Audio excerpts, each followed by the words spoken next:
for this session today. I would like to say a very big welcome to you all and a big thank you for joining us for today's session. Today's session, I believe, promises to be very interactive, promises to be very informative, promises to answer your questions about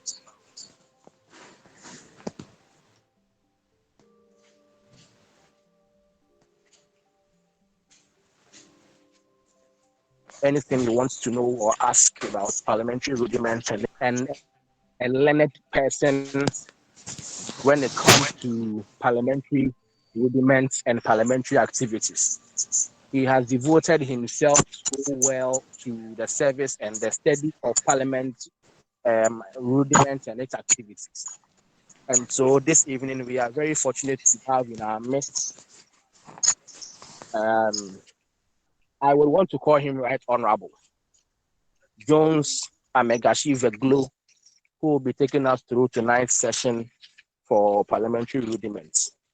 If you have any questions you want to ask about how Parliament is expected to operate and how members of Parliament are expected to conduct themselves, you can pen your questions down as our guest takes us through his presentation, such that at the end of the presentation, you can ask all questions you want to ask. I want this session to be as interactive as possible.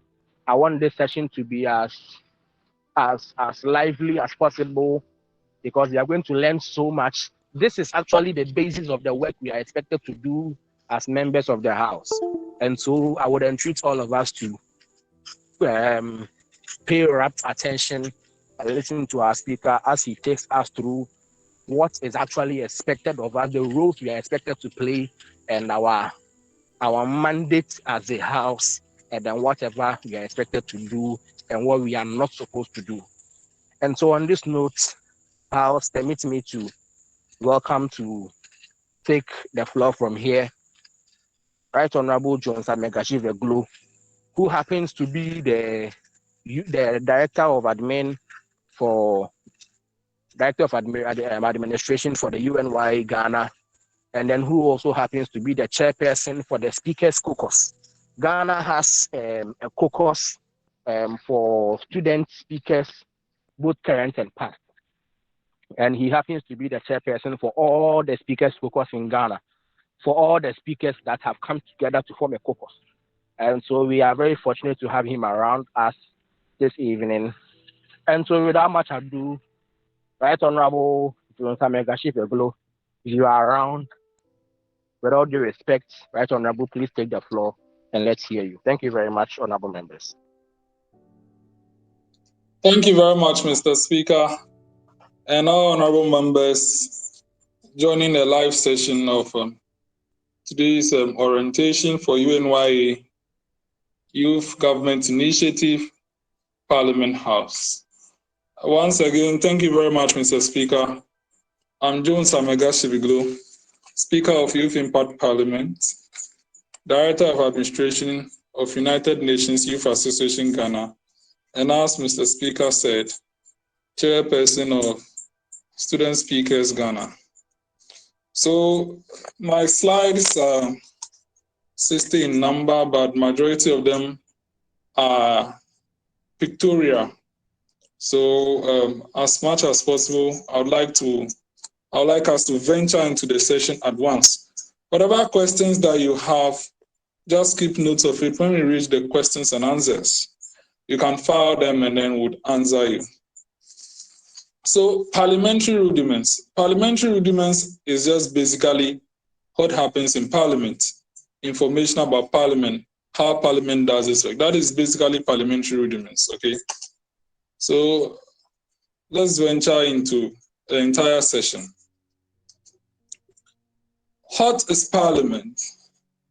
Parliament is simply a name for a legislature.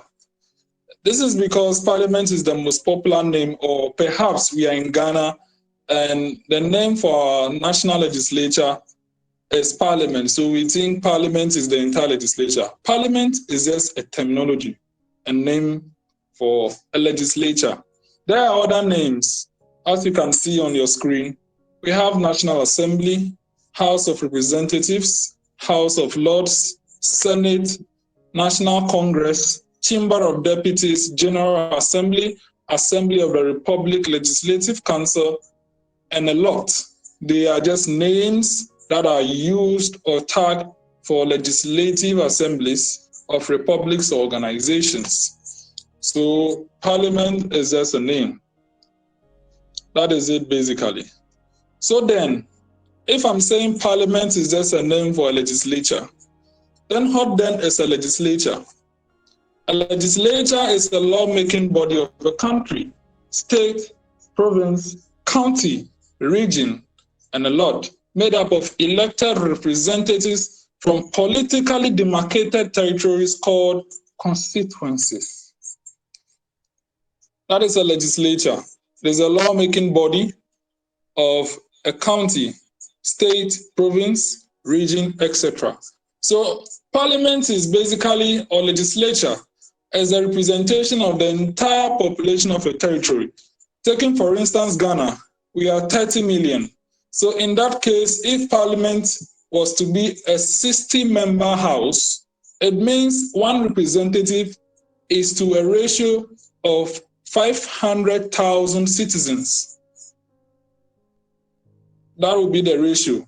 And this makes it the representation of the entire population. They take decision on our behalf, represent our interests over there. However, it is being done on political colors or on the tickets of political parties. This makes it the highest decision. This makes it the highest court of the land. Now you would ask, why is Parliament the highest court of the land? This is simply because it is a representative of the people that can remove the highest office holder, which is the president. The Supreme Court cannot remove the president. It is Parliament that has the power to remove the president. Why? It is being done on the motive that it is the people that elected the president. So if anybody will have the opportunity to remove the president, it should be the representatives of the people, which in natural fact is Parliament. That makes Parliament the highest court of the land. Impeachment procedures start in Parliament and end in Parliament. It does not need judicial interventions. So that is a legislature in brief. So now I spoke about names. We should try and identify them. But a legislature can either be unicameral, which is one chamber, or bicameral, which is two chambers. So the relationship between having multiple chambers is that the lower chamber handles issues and sends it to the upper chamber for deliberations and approval. So these are some good examples of unicameral legislatures. I'm only tagging the Republican legislatures for now. In Ghana, Uganda, Sierra Leone, Singapore, Finland, Greece, Greenland, Montenegro, and Fiji, and other names stated here, they use the term parliament for their unicameral legislature. When you go to Angola, Botswana, Cape Verde, Chad, the Gambia, Malawi, Niger, Senegal, Zambia, Kuwait, Vietnam, Tanzania, Hungary, they use National Assembly for their unicameral legislature. Let me remind you, a unicameral legislature is where only one chamber or house performs all the legislative functions of Parliament or legislature. Now, as you can see, the curtains opening up. This is a picture of a unicameral legislature. As you can see in the picture, this is the National Assembly of the Republic of Tanzania. It's a 393-member house, chaired by a Speaker of the National Assembly. What is the composition of the house, if you may ask? The house is made up of 264 elected members from single-member constituencies who win by first past the post. That is simple majority. Then 113 women elected from women-only constituencies who win by party list proportional representation.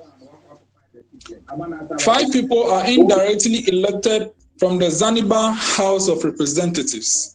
The Attorney General is an automatic member of the National Assembly of Tanzania, and the President appoints 10 other persons who are not part of the first four uplisted as members. Honourable members, if your mic is on, kindly turn it off in order for us to have a serene environment for this presentation. Please turn your mic off if it is currently on. Thank you very much. So this is the National Assembly of Tanzania displayed over here. The chamber is actually being made, should I say the sitting arrangement is called horseshoe. It has a horseshoe arrangement. That is why you can see that it's like, it goes like, you understand what I'm trying to say? So we have the dispatch box and then a table in front of the clerks, about 4 clerks, and then the speaker at the back of the clerks, elevated. The speaker, as you know, is the pivot of the house. So all attention is on the speaker because he presides over proceedings. So that is it for the National Assembly of the Republic of Tanzania. Now, I spoke of unicameral legislatures. Now let's talk about some examples of bicameral legislatures. If you go to Argentina, Mexico, Italy, Colombia, Spain, Paraguay, they have their legislature called National Congress. And it has Senate as the upper chamber and Chamber of Deputies as the lower chamber. You go to Grenada, Nigeria, United States, Philippines, Trinidad and Tobago, Jamaica, Liberia, and others listed here. They have the Senate as the upper chamber and then the House of Representatives as the lower chamber. If you go to Pakistan, Lesotho, Cameroon, Dr. Congo, Equatorial Guinea, France, Kenya, Zimbabwe, Madagascar, they have Senate as upper chamber and National Assembly as lower chamber. You go to Switzerland, their legislature is called the Federal Assembly, and it has Council of States as upper chamber and National Council as lower chamber. You go to Ethiopia, their legislature is called the Federal Parliamentary Assembly. It has the House of Federation as upper chamber and House of People's Representatives as the lower chamber of that. Let's look at some examples. This is a very good example of an African bicameral legislature. This is the Federal Republic of Nigeria, and their legislature is called the National Assembly. It has the House of Representatives made up of 360 representatives elected from federal constituencies as determined. The Speaker and the Deputy Speaker of the House are members. They are elected from and among the representatives and remain members of the House. Just that when they are presiding, they lose their original votes. But I'm very sure they have the casting votes. When you go to the Senate of the Republic of Nigeria, the Federal Republic of Nigeria, has 109 senators elected from senatorial constituencies all around the Federation. And it is being presided over by a president and a vice president, both elected from and among senators and remain senators. Just that when they are presiding, they lose their original votes. Now, the National Assembly is the entire legislature, so they do have joint sections, joint sitting, when they are about to receive the presentation of the appropriation bill from the President of the Federal Republic of Nigeria. Both houses sit together in the House of Representatives chamber, and it is being presided over by the President of the Senate, assisted by the Speaker of the House of Representatives. That is it for the Federal Republic of Nigeria. So as you can see, it looks like there is a color theme for each of the chamber. The red chamber is the upper house, which is the Senate, and the green chamber is the lower house, which is the House of Representatives. This is another excellent example. After this, I'll talk about UK and Philippines, United States of America and Philippines. This is the Parliament of United Kingdom. It is a two-chamber. It has two chambers. The House of Commons, made up of 650 elected commons who have a speaker and deputy speakers elected from among commons who remain members of the House. The Prime Minister as well also comes from the House of Commons. The Prime Minister is the leader of the biggest party elected for that particular House and forms his cabinet from members of that House. And the House has a color theme of green, as you can see. Now, when you go to your right, you can see the House of Lords. It's a 762 member house made up of 762 lords. So in actual fact, this is the only upper chamber that has more members than the lower chamber. Why? It is because it is made up of people with expertise, professions, experiences, appointed by the Prime Minister on the approval of the Queen, who are here. Bishops, taking for example the Bishop of the Cathedral, is it Canterbury? Yes.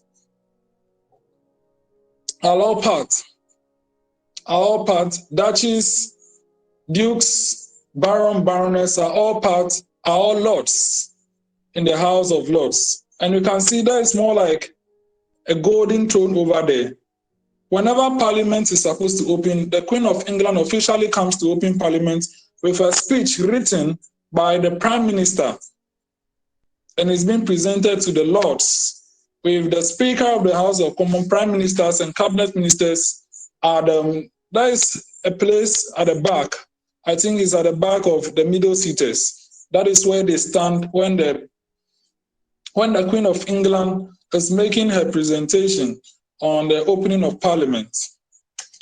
And then let me now tackle the example of the United States. The United States of America is also a bicameral legislature. It's being called Congress, with an upper house being Senate, chaired by the Vice President of the United States. The Vice President of the United States is the President of the Senate. It's a 100-seater Senate. There are 50 states in the United States.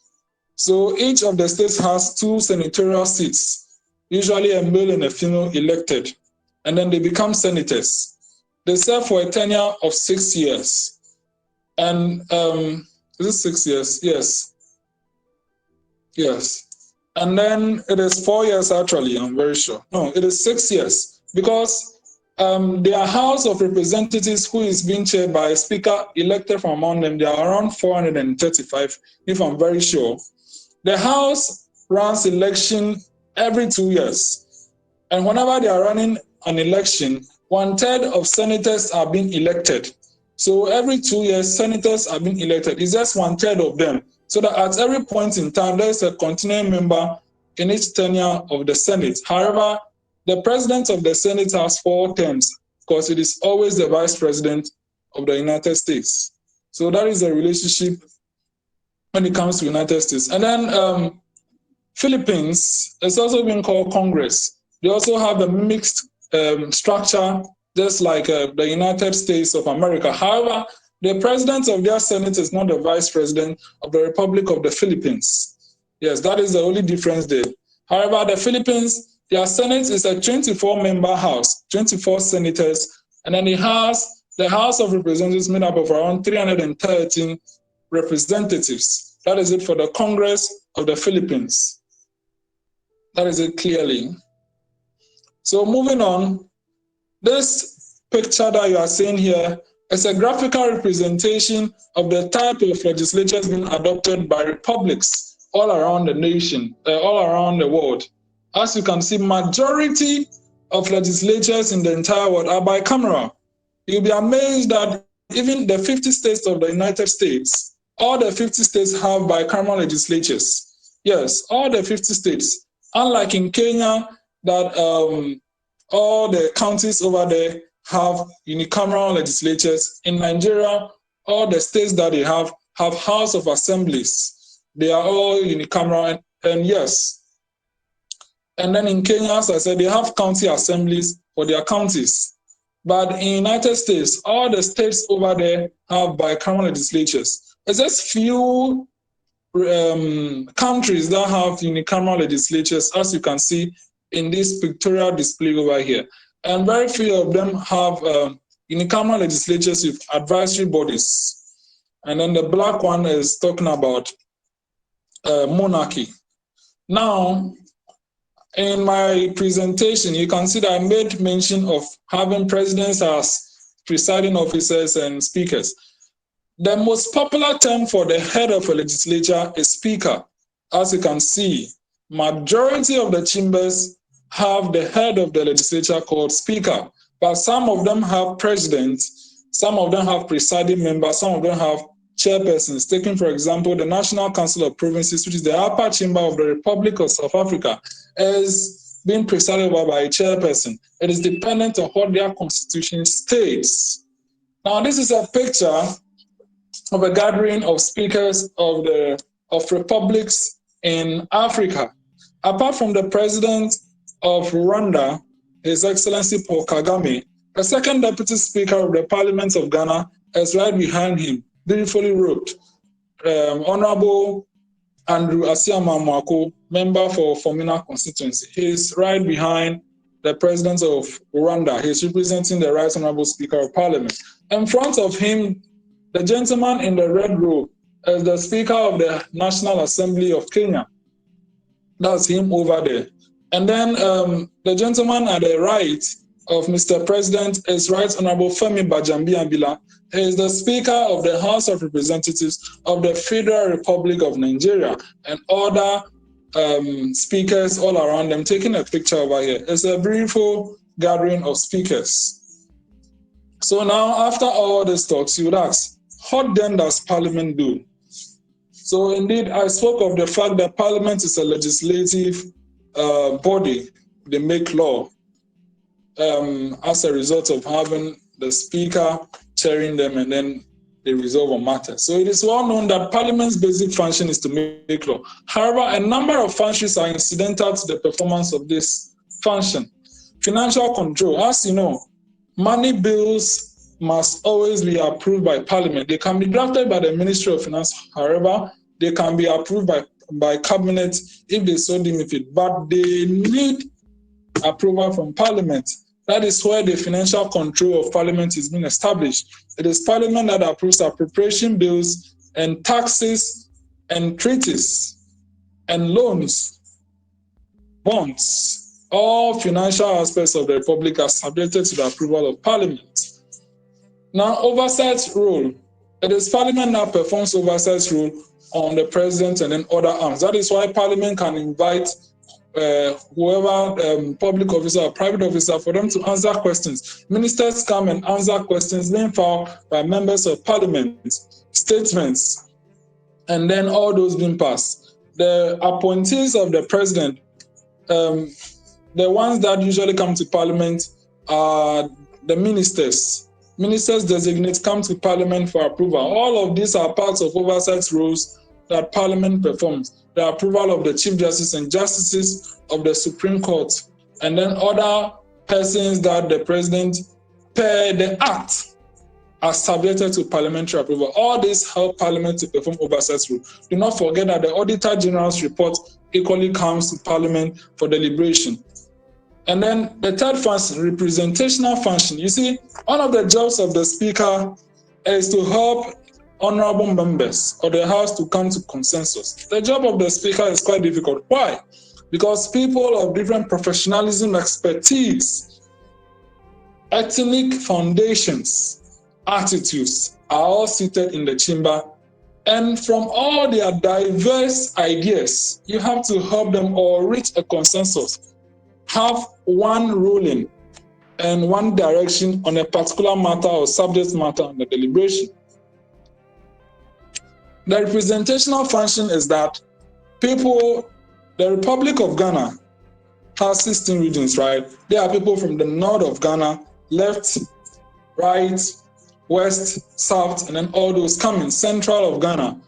And they are all coming to represent their constituencies. So all of that makes it a representational forum, because there is a representation. Even the student parliaments, it still has that representational function, because most of them are ex-officials due to the fact that they are holding offices, presidents of CISA and then all those, then they become members of the SLC Parliament. It's still a representational function. That is a basic function, because Parliament is always made up of representatives. So that makes it a representational forum.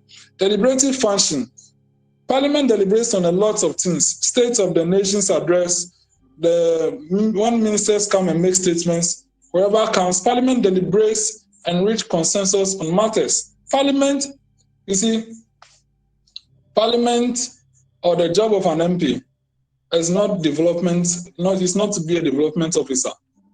His job is to represent his people, deliberate and channel their interests in matters discussed. Parliament is about talking, Yes, you could claim that they are talkers, but that is basically their job.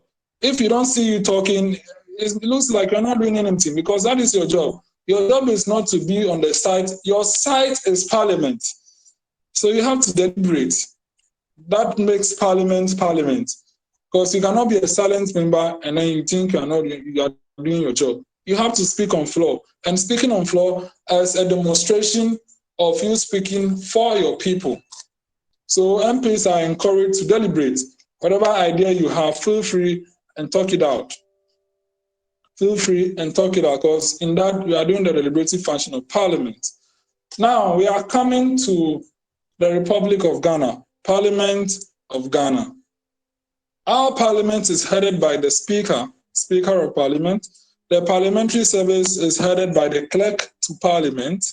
Majority Caucus is headed by the Majority Leader. Minority Caucus is headed by the Minority Leader. And Parliament is being managed by the Parliamentary Service Board. Now you may ask, what is Parliamentary Service? Parliamentary Service has been enacted by the Parliamentary Service Act. They help parliaments to perform its job. All those functions that we spoke about, they're the ones who help in the administrative and managerial functions for parliament to be able to do its jobs. Talking about printing of bills and then ensuring that the security of members, food is always being presented, their offices are working, light is there, and then all those. It's being done by the Parliamentary Service. And the Parliamentary Service is headed by the Clerk to Parliament, not the Speaker.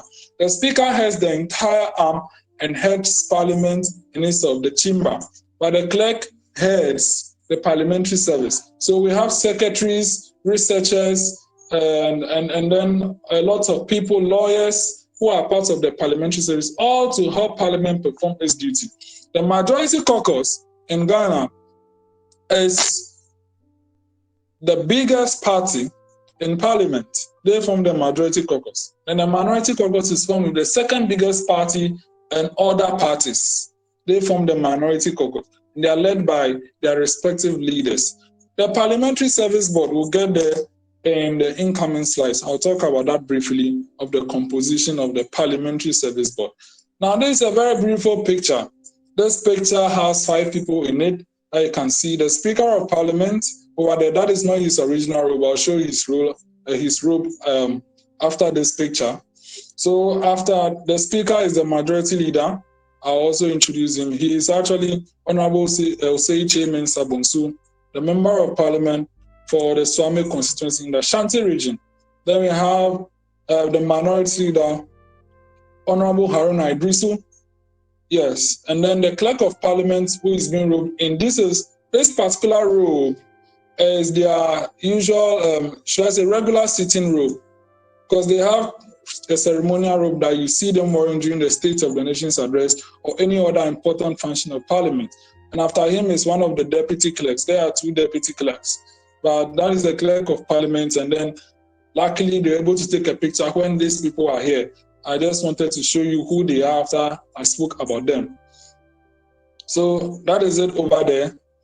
Now let's briefly talk about, there's a slight description of the Speaker, his deputies, and then each of the leaders. As I said ahead, the Speaker presides over Parliament and enforces observance of all rules that governs its conduct. After a general election, the majority party in Parliament, in consultation with other parties, nominate the Speaker. The first Deputy Speaker presides over Parliament in the absence of the Speaker. The second Deputy Speaker presides over Parliament in the absence of the Speaker and the first Deputy Speaker. As I told you, the Majority Leader is a leader elected from the majority party, the party holding majority of seats. He is assisted by a Deputy Leader, a Majority Chief Whip, and then 2 deputies. They constitute the leadership of the majority. We'll get there and I'll introduce them to you. And it is same for the minority as well. They have the same structure. But as I told you, the minority is being formed with the second largest party in Parliament. So this is just a brief description of them. Now, the picture here consists of the office of the Speaker. We have in the middle Right Honourable Albans Mana Kingsford-Badwin, who is the Speaker of the 8th Parliament of the Republic of Ghana. I'll speak on his profile when we get to another picture of him. But let me talk about the first Deputy Speaker, who is a Member of Parliament for Bekwai constituency. He first came as an independent member, and now he later came on the ticket of the MPP, and he was the first Deputy Speaker in the 7th Parliament as well. And now he is still the first Deputy Speaker. Now, on our left, let me say the left of the Right Honourable Speaker, is the second Deputy Speaker, Honourable Andrew Asiama Mwako, Member of Parliament for Fomina constituency. So he's an independent candidate. Actually, he's the first independent candidate to be elected as a Deputy Speaker. However, he's working with the MPP in Parliament. It's not a problem, but that is him over there. This is the office of the Speaker. This is the office of the Speaker, and then they ensure that business of the day goes on by being in the seat, the Speaker's seat, to ensure that business of the day goes on. Now, officials of Parliament, as I told you, the Speaker, first and second Deputy Speaker. The Clerk to Parliament is Mr. Cyril Kwabena Otain Nsia, SQ. So you can see that Honourable is not before his name. It's because the Honourable members there are the MPs, and the Right Honourable is the Speaker of Parliament. The parliamentary service persons are not identified with the title Honourable. They just go by the normal Mr., Dr. and Prof. if they have. It is because you want to be able to easily distinguish between the members of Parliament. It's the reason why you even see the student Parliament and then they don't give Honourable to their clerk. The ones that give Honourable to their clerks, they are trying to insinuate that the clerk is a member of the House, and I don't think that is right. So he has a Deputy Speaker, LM, with his Legislative Management and IPR, and Deputy Clerk, yes, Committees and ICT. So this is the Speaker of Parliament with the Clerk of Parliament, 2 deputies, and 1 other parliamentary service member, Robe, with the Marshal and Deputy Marshals of Parliament in one picture. This is a very beautiful picture, as you can see here. So this is the ceremonial robe for the clerks. This is the ceremonial robe for the clerks, as you can see here, with the Speaker in his official robe. Yes, the Speaker of Parliament, whenever a new Parliament starts, a new robe is being given to the Speaker and his deputies. So every Speaker of Parliament that comes always has a new robe. They don't use the former Speaker's robe. However, the robe that the clerk and the deputy clerks are wearing have been there since 1992. There's an official ceremonial robe for them. They don't use it for normal business. You see, I showed a robe that the clerk was wearing. I said that robe is for regular business. That is the robe that they use. And that particular robe, after every 8 years, has been changed. The marshals as well, they have, this is their ceremonial coats. They have normal business coats as well. And that is what makes them colorful. The role of the Speaker of Ghana's Parliament. Per Article 101 of Ghana's Constitution stipulates that the Speaker presides at all sittings of Parliament, and whenever he is not able to do so, one of the Deputy Speakers of Parliament presides in his absence. No parliamentary business can take place without the Speaker or his deputies in the chair. The Speaker also takes precedence over all persons in Ghana except the President and the Vice President of the Republic. In view of this, the Speaker may act on behalf of the President if neither him, the President, or the Vice President is able to do so. The Speaker does not have a vote in Parliament, and I'll show you why he does not have a vote. This means that when votes are casted and there is a tie, the motion is lost. Yes. When Parliament casts a vote during its plenary session and it's a tie, the motion is lost. That is a big issue in the 8th Parliament of Ghana. We'll get there. The Speaker of Parliament is also the chairman of the Parliamentary Service Board. The Speaker appoints 4 additional members to this board. They are usually the majority and the minority leader. They are constant members. And then what happens is that the other two persons from each of the two biggest parties to ensure that there is fairness in the distribution of appointees to the Parliamentary Service Board. It is not skewed to just one party. And then the Clerk of Parliament is a member and a secretary to the Parliamentary Service Board. The deputy speakers are co-opted to the board because whenever the speaker is not around, the deputy speakers perform that function. That is why they are being co-opted, so that there will not be a vacuum when the speaker is not around. Apart from that, in the absence of the speaker, the deputy speakers assume the full functionality and powers of the speaker. That is a more reason why they should be co-opted to the Parliamentary Service Board. Yes. Now, this is the picture of the Right Honourable Speaker of Parliament presiding over a sitting in the House. Right Honourable Alban Smana Kingsford Baldwin was born on the 12th of September 1957 in the Upper West region. He represented Nadoli North and then now Nadoli West constituency, and he was part of the 1st, 2nd, 3rd, 4th, 5th, 6th, and 7th parliaments of the Republic. He served as Minister of Health and Minister of Water Resources during the previous governments, and he was still a member of Parliament as of then. In the 4th Parliament under Right Honourable Ebenezer Begina Sechi Hughes, he was the minority leader. In the 6th Parliament under Right Honourable Edward Doa-Jaho, he was the majority leader. In the 7th Parliament under Right Honourable Professor Reverend Aaron Makokwe, he was the 2nd Deputy Speaker, and then now he's the Speaker of Parliament. He's the longest serving member of Parliament of our Republic. That makes him a veteran of legislative business in Ghana. He's a man, and he has been there his entire life. His entire working life has been in Parliament. I've been in our Parliament, so he knows the job very well. We can assure you of that. And his robe is actually the most beautiful out of all of them. That's an amazing fact that I want to share with you pertaining to the office of the Speaker. You see, Right Honourable Daniel Francis Anna served as Speaker for the 1st and 2nd Parliaments.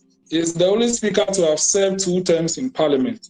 That is why if you are ranking it, there have been 7 speakers, but we are in the 8th Parliament. Yes, that is the reason. It is because we've only had 7 people occupying that office, because one served for 8 years. That is the 1st Speaker of Parliament. And after him came Right Honourable Peter Alajete, and then after that, Begina Sechi Hughes. And then after that, we had the 1st female Speaker of Parliament, who was in the person of Right Honourable Justice Joyce Bamford Addo.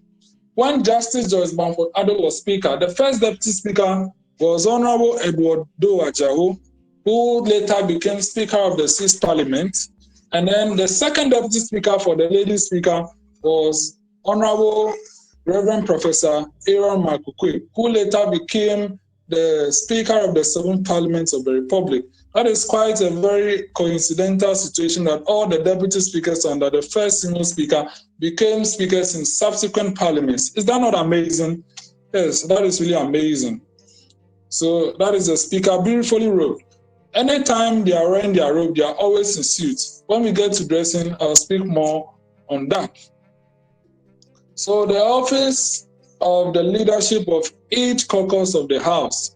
On the side of the MPP, who is the majority in Parliament, we have Honourable Osei Mensah Bonsu as the majority leader, Honourable Alexander Afenyo-Markin as the deputy majority leader, Honourable Frank Anadompre as the majority chief whip, Honourable Idrisu Habib as the 1st deputy majority whip, Honourable Lydia Seriam Al-Hassan as the 2nd deputy majority whip. On the side of the NDC, which is the minority in Parliament, we have Honourable Haruna Iddrisu as the minority leader, Honourable Dr. James Kluchi Aveji as the deputy minority leader, Honourable Alhaji Muntaka Mohammed Mubarak as the minority chief whip, Honourable Ahmed Ibrahim as the 1st deputy minority whip, and Honourable Kujo Comfort Doye Jansa as the second deputy minority whip. So that is the leadership of each of the caucuses under the 8th Parliament of Ghana. Now coming to composition of the 8th Parliament. Parliament is being headed by the Speaker of Parliament, Right Honourable Alban Sumana Kingsford-Baldwin. The Speaker is not a member of Parliament. However, he forms part of Parliament as the head of that arm and the presiding officer of the chamber.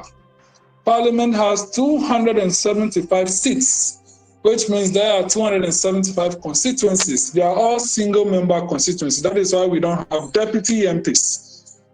We can only have one representative because it's a single-member constituency. That means we have 275 members of Parliament elected from all around constituencies around the Republic of Ghana. Now, we have 137 seats, or should I say 137 MPs elected on the ticket of the New Patriotic Party in Parliament. Then we have 137 again, coincidentally, who won on the ticket of the National Democratic Congress, making it 274. So, you see, I stated that whenever a question is being put and a vote is being conducted, the motion is being lost. This is the scenario. Both parties in Parliament have the same number. So the Speaker already does not have a vote. So who is the tiebreaker? Which is the Honourable Independent Member of Parliament for Fomina in the Ashanti region. That is why they are calling him the Parliamentary President, because he's the tiebreaker. Whenever all members of Parliament are present and he takes a vote, if he says he's going to vote against, that's basically the decision of the House. Because, of course, the whips would have whipped their members to vote on what the party decides or what the caucus decides. So this is the unique composition of Parliament as of now. Yes. So distribution of seats for regions. Ghana has 16 regions. It was formerly 10 until they made 16 regions. So Ahafo region has 6 seats. Ashanti region has 47 seats. I think someone's mic is on. Okay, well, no worries. So as I said, Ahafo region has 6 seats. Ashanti region has 47 seats. Bono region has 12 seats. Bono East has 11 seats. Central region has 23 seats. Eastern region has 33 seats. Greater Accra has 34 seats. Northeast region has 6 seats. Northern region has 18 seats. Oti region has 8 seats. Savannah region has 7 seats. Upper East region has 15 seats. Upper West has 11 seats. Volta region has 18 seats. Western region has 17 seats. And Western North region has 9 seats. That is a distribution of constituencies, seats in Parliament of our Republic. As briefly as the curtain unveils, this is the beautiful chamber of our Republic. This is the beautiful chamber of our Republic. In subsequent pictures, I'll show you how it was before it was refurbished. So when all honourable members are seated and Parliament is in session, this is how the view looks. It's very, very beautiful. Now, our Parliament, as you can see, is being constructed using the arc arrangement. It has an arc arrangement. That is why you can see that it's more like a circle. An arc is more or less like 3/4 of a circle. And then we have the Speaker in the middle, of which the coat of arms is at his back with a red background. The Speaker in the middle, of which all attention is being on him. And then 4 clerks are on the table office. It's actually, as a matter of fact, the 4 over there, they are not the only people taking records. So we have an entire Hansard department that comes and joins and then record, and then they go back again. The 4 over there is just for ceremonial purposes, but the table office extends beyond those 4 seated there. However, those 4 are necessary for business to be conducted. That is why they are always there, and they are always robed. And in front of the table office is a table over there having dispatch boxes on it. You see, whenever the Minister of Finance comes and then any other person who is not a member of Parliament comes, or when the leaders are giving conclusive remarks on matters that the House is discussing. You realize that they don't speak from their seats. They come closer to the clerks. They speak on what is called dispatch boxes. Yes, it is a practice of Parliament to have them speak over there. And then in front of that table is the Mace of Parliament always situated there. When we get to the portion of Mace, I'll speak on it over there. So this is the beautiful inner chambers of Parliament as Accra. The timeline of Parliament of Ghana. Honourable members, the Parliament of our Republic has a tenure of 4 years. Members are elected usually 7th December of that electoral year, and then the next year after that, 6th January, the old Parliament stands dissolved at noon. And 7th January, the new Parliament starts its first sitting to elect the Speaker as the first business of the day for the new Parliament to start. It is always 4 years, whether you like it or not. So when you lose your seat on 7th December, you cease to become a member of Parliament on 6th of January, because it is a tenure of 4 years. Parliament has sections, and the sections are best equivalent to years, the calendar year. Those are the parliamentary years as well, referred to as sections. So if a tenure is 4 years, it means Parliament has 4 sections in its lifetime. Now, in these sections, Parliament has meetings in sections. The meetings range for 3 months. So Parliament in its nature has 3 meetings. Hello, Jonathan, can you mute yourself? So Parliament has 3 meetings in a section. So it's usually 3 months. So it could be that January, February, March is the first meeting. Then they could have April as break. That is when Parliament goes on recess through a motion for adjournment sine die. And then they come again on May, June, July for the second meeting. Then they go on break again. And then they could come like September, October, November, December for the third meeting. That is how it had always been.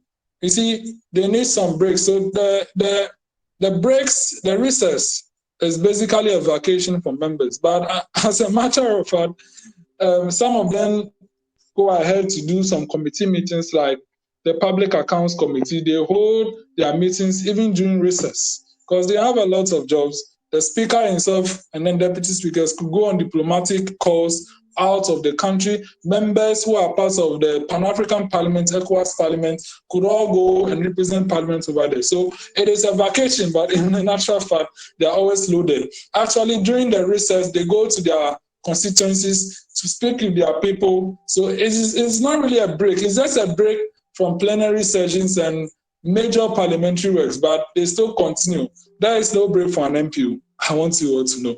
There is no break for an MP. There is no rest for an MP until he leaves Parliament. Now, the basic unit of a convergence of the House to carry out business is being referred to as sitting. Sittings are held in the day. That is the basic convergence of Parliament. It is not meetings. No. Meetings of Parliament span for 3 years. Parliament usually has about an average of 30 sittings to 40 sittings in a meeting. Currently, today, Parliament held its 35th sitting in the second meeting of the second session of the 8th Parliament of the 4th Republic of Ghana. And amazingly, the Speaker and his 2 deputies all chaired because it was a very long sitting. Today was the conclusion of comments on the mid-year budget review presented by the Finance Minister of the Republic of Ghana. So indeed, the usual sitting hours of Parliament in a week is from Tuesday to Friday. That is the usual sitting days. They don't sit on Mondays unless the business committee so recommends for a role to be carried out. Taking, for example, the mid-year budget review was presented this Monday, but their usual sitting hours is Tuesday to Friday. And then they usually sit from 10 a.m. in the forenoon to 2 p.m. in the afternoon, an average of 4 hours. However, when the business of the House is delegate, they can decide to sit beyond 2 hours. And when that happens, the Speaker rules that Parliament sit beyond its usual hours. And as a matter of fact, As a matter of fact, the House cannot adjourn without a motion when 2 p.m. has not passed. Honourable members have to move motion for the House to adjourn. But when the House is sitting beyond 2 p.m., the Speaker can adjourn the House without a motion. Now, let's take note of this. Recess is not a break within a sitting. Recess is a break between meetings, and that comes by an adjournment sine die. When the House is sitting and it wants to take refreshments like how student parliaments and youth parliaments do, it's supposed to be a suspension of the House. The House can be suspended with or without motion. The Speaker can suspend the House without a motion, and if members wish the House to be suspended, they can give indications to the Speaker to suspend, or they can move motion for the House to be suspended. So this is basically the timeline of the Parliament of the Republic of Ghana. Parliamentary documents. I'm going to take you through this section. I'll have to change my screen again, but we'll take you through. So Parliament has other papers for sittings, votes and proceedings, official report, Hansard, agenda for meetings, legislative and constitutional instruments, bills and acts of Parliament, standing orders of Parliament, Constitution of the Republic of Ghana. Now, let me take you through an order paper of Parliament of Ghana. The order paper, as you see, goes through a lot, because the order paper, the clerk is always consistent about, always take record of what business is done, what business is not done. If business is done, yes. If it's not done, it's being carried forward to the next day. Now, the order paper is being drafted by the clerk, but it's been done after the Speaker has assessed questions, statements, motions, and then all those have approved them. Then it goes to the business committee to plan them for the entire week, when these questions should be answered, statements to be delivered, papers to be taken, bills to be passed for consideration or whatever means, before it is being advertised as provisional order paper on the preceding sitting, before it becomes the order paper for the day. So this is a very good example of an order paper of Parliament, as you can see in the third session of the 7th Parliament of the 4th Republic of Ghana. So the main business of that day, as you know, it starts with prayers. Prayers are read by the Speaker of Parliament. Right after that, they usually go to communication from the President. Then after that, communications from the Speaker. And then they go to correction of votes and proceedings and official reports, business statements. That comes usually Fridays and Mondays when it is not being given on Fridays. Questions to ministers, questions being approved and advertised are being scheduled for that day. Statements, presentation of papers, presentation and reading of bills, motions, consideration stage of bills by committee of the whole, committee sittings after the House adjourns, and then all those. So as you can see, before the commencement of public business, these are the things. And then whoever will ask questions, please, Parliament, you cannot just stand up and ask questions. You have to file the question to the Speaker, as I said. After the Speaker approves, it goes to the business committee to plan it, and then goes to the clerk for the clerk to inform the minister, and the minister will provide his answer, and then it is being put on the order paper for the question to be read, and the ministers will also read their answer. It is the additional questions and answers that are not usually written, but the main question and then the main answer are all typed, and then they are read on that day. So it's quite a long order paper, as you can see over here. Now let's move to the next document of Parliament, votes and proceedings. Now you may ask, as I said, the order paper in nature, that is the business to be transacted for a particular sitting. That is the order paper. Votes and proceedings is a document that contains members present, members absent without permission, and members absent with permission. So the entire attendance of Parliament is being displayed played on the votes and proceedings. Major resolutions taken that day, motions moved, bills passed are just stated here. Amendments to bills are all stated over here. Committee meetings as well are all stated over here. So that is all the votes, of course, votes and proceedings. So of course, votes will be over here, votes and proceedings. So it's just a brief, it just talks briefly about what happened that day. It is not in detail at all. The votes and proceedings is not in detail at all. As you can see clause 10, amendment proposed, paragraph this and that. Chairman, so you see all those things that they have been saying, it's been typed though, so they are just reading.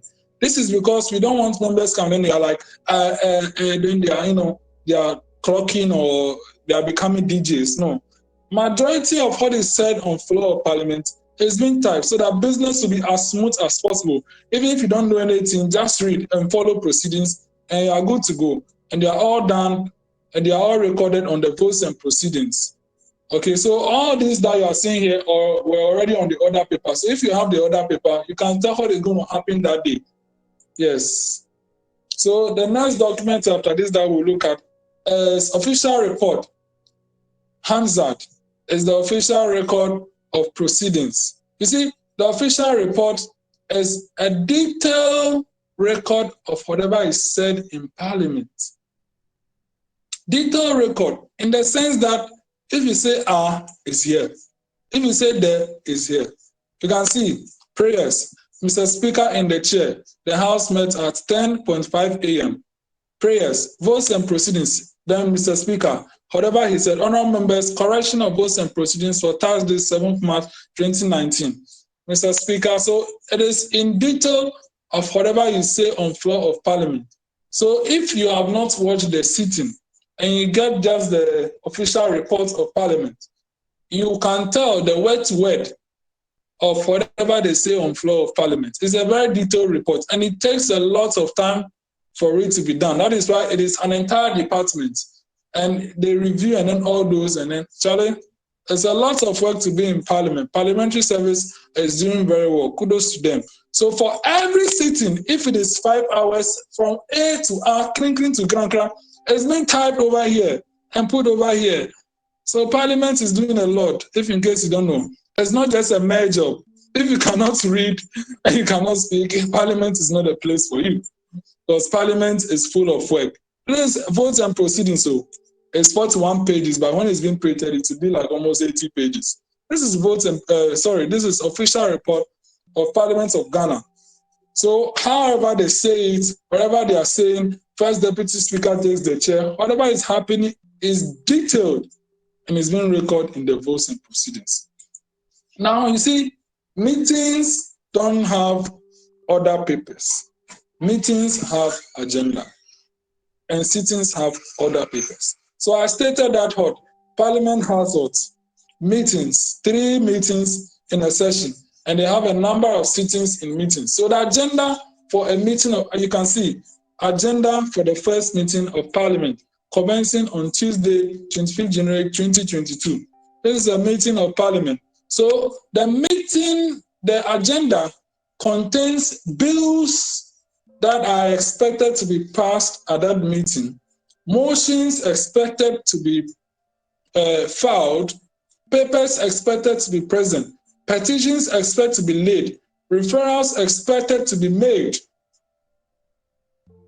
All of them are here. Questions expected to be asked and answers to be given. Affirmative Action Bill 2021, Age Persons Bill 2021, Advertising Council, Consumer, all these bills were scheduled to be passed at the current meeting the first meeting that Parliament had. So you see a number of those. Please, Parliament is not for jokers, because the job there is bountiful, colossal. I'm telling you, as of now, they are even behind schedule. They should have passed a lot of bills by now, read a lot of papers by now. About 1,000 of questions, 700 questions have been filed, and around, as a matter of only 300 have been answered. 500, 400 left to be answered. Parliament is not a place for jokers, please, because the job there is massive. This is just an agenda for the meeting. Look at how loaded is it. 118 papers containing in detail The businesses expected to be conducted for the numerous sittings to be held in that meeting. You can see annual report of the Institute of Statistical, Social and Economic Research of the University of Ghana for the period. Are you aware that all state agencies present a report to Parliament as well? If it goes to the President, yes, Parliament, they have to account. Are you aware that universities answer to the Public Accounts Committee at every year based on the reports of the Auditor General? Parliament is loaded with business. It is not a joke. Parliament is not a place for jokers. I keep on saying that because the business there is numerous. The business there is numerous. So these are the questions to be asked, though, and they are all in the agenda. 118 pages for an agenda of Parliament. And you're telling me Parliament is a place for jokers? My sister, my brother, you yourself, you're a joker. Because Parliament is no place for kids. Now let's look at a business statement for an ensuing week. So this is business statement for the second week ending Friday, 3rd June 2022. I think this statement was just delivered. The business committee is chaired by the majority leader, and then the minority leader is a ranking member. So they deliberate on business, and then after the speaker has approved questions, it's not the speaker that says the question should be answered at this sitting, the statement should be answered at this. It is being done by the business committee. So the work of the majority leader is very, very important because they schedule business to be done at whatever week or sitting, and they present it as a business statement. So the business statement is very important. So as you can see, Tuesday, 31st May 2022, urgent questions, and they are all there. Then normal questions, which is the regular questions, the motions to be passed for that day. So you see, there is the business statement that guides the drafting of the order paper for that particular week. So the business statement is very important. Statements, presentation of papers, annual statement by the Audit Committee of the Ghana College of Nurses and Midwiferys for the year 2021. Motions to be passed that this Honourable House adopts the report of the Finance Committee on the annual public debt management report for 2020 financial year. Moved and seconded, and question being put Friday, 3rd June. You see, a job is not for jokers. Moving on. Now, this is okay, I want to bring the bill first. So this is a bill of Parliament, the Income Tax Amendment Bill 2021. This is an example of a bill of Parliament, a bill entitled Income Tax Amendment Act 2021, an act to amend the 6th schedule of the Income Tax 2015 Act 896 to provide for a rebate for selected industrial sectors suspended quarterly installment payments by specific self-employed persons and owners of commercial vehicles for related matters. Passed and assented to. So the amendment only talks, the amendment bill, that is not the entire bill, this is just an amendment bill. So it only talks about the amendment. And when you take the bill, ensure that whatever amendment header has made to the bill, you add it to the entire bill for you to have it in full context. Now, this is an example of an act passed by Parliament. When it's being passed, it just goes straight. Arrangements of sections. Please, constitutions have what? Articles. Statutes have what? Stated 1, 2, 3. Acts of Parliament have sections. Section A, Section B. So you don't call an article for an act of Parliament, please. There are sections. So this is a gazetted version. When it's being gazetted, you have to scan it. So when acts are being passed and assented to by the president, it's being gazetted.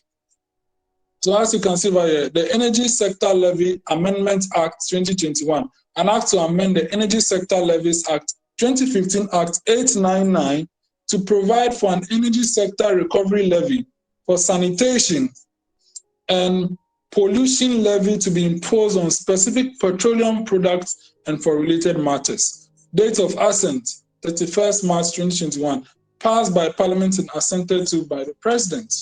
So that is an example of an act of Parliament, standing orders. The standing orders of Parliament is the documents containing the rules of the House and how proceedings are supposed to go and how matters are supposed to be handled in Parliament. You know, the Constitution speaks briefly on Parliament, but it's the standing orders that speaks deeply on what Parliament ought to do at whatever point in time. However, the person who has the right to interpret the standing order is the Speaker of Parliament. He is the interpreter, and he's actually the custodian of the standing orders of Parliament. They say Parliament is a master of its own rules. So whatever Parliament does is being stated here, very detailed. So as you can see, let me just read. You see, I was talking about the fact that Acts of Parliament have what?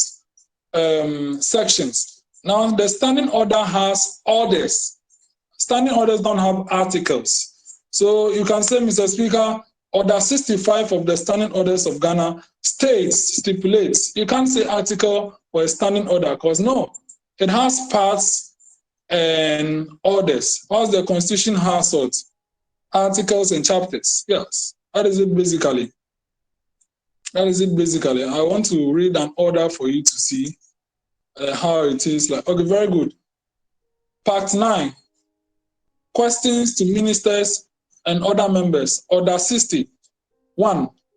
Ministers shall, by order of the House, and be requested to attend sittings of the House and answer questions asked of them. It's clearly stated in the standing orders, and it's a relevant document. As I said, apart from that, the Parliamentary Service Act is there to guide the parliamentary service. It speaks very less on parliamentary service. So it's the Parliamentary Service Act that speaks on that.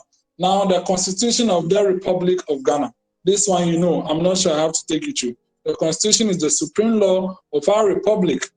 The Constitution is the supreme law, and it speaks on basic principles of the republic. Establishment of security services. No agency, establishment, or organized concern with national security shall be established except as provided for in this Constitution. So that is Article 85 of the Constitution of the Republic of Ghana. So I'm switching back my screen so that we proceed with the actual presentation. I hope you're all enjoying the presentation. We'll end very soon. We'll end very, very soon. Where is this? Yes, here is it. So, honorable members, in continuing, yes, thank you very much. I think if you have an information, you can unmute and say it. I think Mr. Speaker has, either he has an indication for me or he has an information for the House. Mr. Speaker, you can unmute yourself and say it before I proceed. Hello, Elijah, are you there? Okay, I'll proceed regardless. So, parliamentary procedure.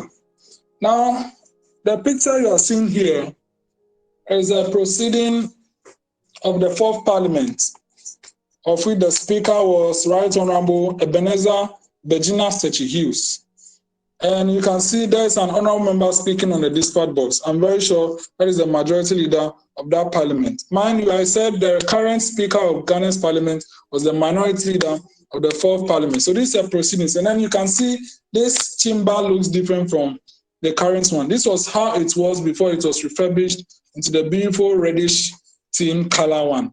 So, and as you know, proceedings of Parliament are recorded every day. It was those days that it was only State of the Nation's address and other proceedings that were recorded. But these days, all proceedings of Parliament are recorded. That is why you can see the cameraman there.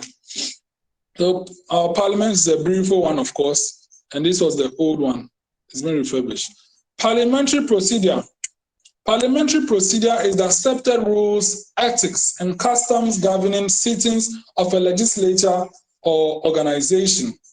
Its objective is to allow orderly deliberation upon questions of interest to the organization and thus to arrive at a sense or the will of the majority of the legislature upon these questions. That is basically a parliamentary procedure. It's a self-governing organizations follow parliamentary procedure to debate. So parliamentary procedure is even practiced at normal meetings that we hold, governing councils, it is parliamentary procedure that they do. Because anything having someone chairing, directing members to speak is parliamentary procedure. So what happens at academic board meeting of universities, even family meetings where the family head is there presiding, it is parliamentary procedure that they use. Yes, just that it is not so much official that they can sanction or anything of that sort. So motions, majority of things done in parliament are by motions. In parliamentary procedure, a motion is a formal proposal by a member of a legislative chamber that the House take a certain action, and such motions and the form they take are specific by the legislative chamber through its order paper or by MPs. Motions can bring new business before the House or consist of numerous other proposals to take procedural steps or carry out in other action for a pending subject matter or item on the order paper under discussion. So motions are proposals for something to be done. And every motion will get there. Motions are proposals for something to be done. That is why you see honourable members come and then they are talking, they are lamenting, they are complaining, but they don't move any motion. If you don't move any motion, you are not proposing anything. You are just speaking for the House to hear. Until you move a motion, you are not making any indication that the decision should be taken in this way. So motions are very important if you want a decision to be taken in tolling a particular way. That is why motions are very, very important. So if you want something done, you move a motion for it. You don't just lament or speak. Now, a main motion that is being moved is debatable. And when we say a motion is debatable, it means it can be argued from different sides of the House. Ideas can be shared on it. A motion is amendable. That means the motion can be changed, not counted. No, I mean you want to do some changes on the motion. And mind you, whoever is amending a motion, you need the original mover of the motion to second it, which means he concurs to your view because he's the owner of the motion. He has to second whatever amendments you want to put on it. And whatever motion that is being moved moved and seconded, requires a majority vote. Now, when we get to voting, we'll speak on it. But majority vote is basically voting of the House. When we get to votings, we'll see what is there. An amendment to a motion is used to modify a motion, as I said. It requires a seconder who should, in natural sense, be the original owner of the motion. An amended motion is debatable, and it can equally be amended again. You see, that thing that you have been saying, counter motion. If the counter motion is the exact opposite, you don't need to move a counter motion. It's simple, vote against the motion. Now, let me speak on the fact that people feel if they vote against, the speaker will not hear. Yes, when the speaker puts a question on the motion, which is basically getting the House to vote on the motion, that's in now here, all members in favor say aye, not in favor say nay. The ayes have it, the motion carries. Therefore, this House resolves that we do this. That is a question put to the House. The speaker, in his right, per what he has heard, gives a result for the voting. So if in case, assuming you have heard nays louder, but the speaker says the ayes have it, the speaker is not wrong, please. The Speaker of Parliament is not wrong. That is what he has heard. So what you need to do is to challenge the voting. You can challenge it by calling for division. The procedure for division is that the question is being put again after non-members of the House are being removed so that the speaker can better hear members of Parliament in the voice vote.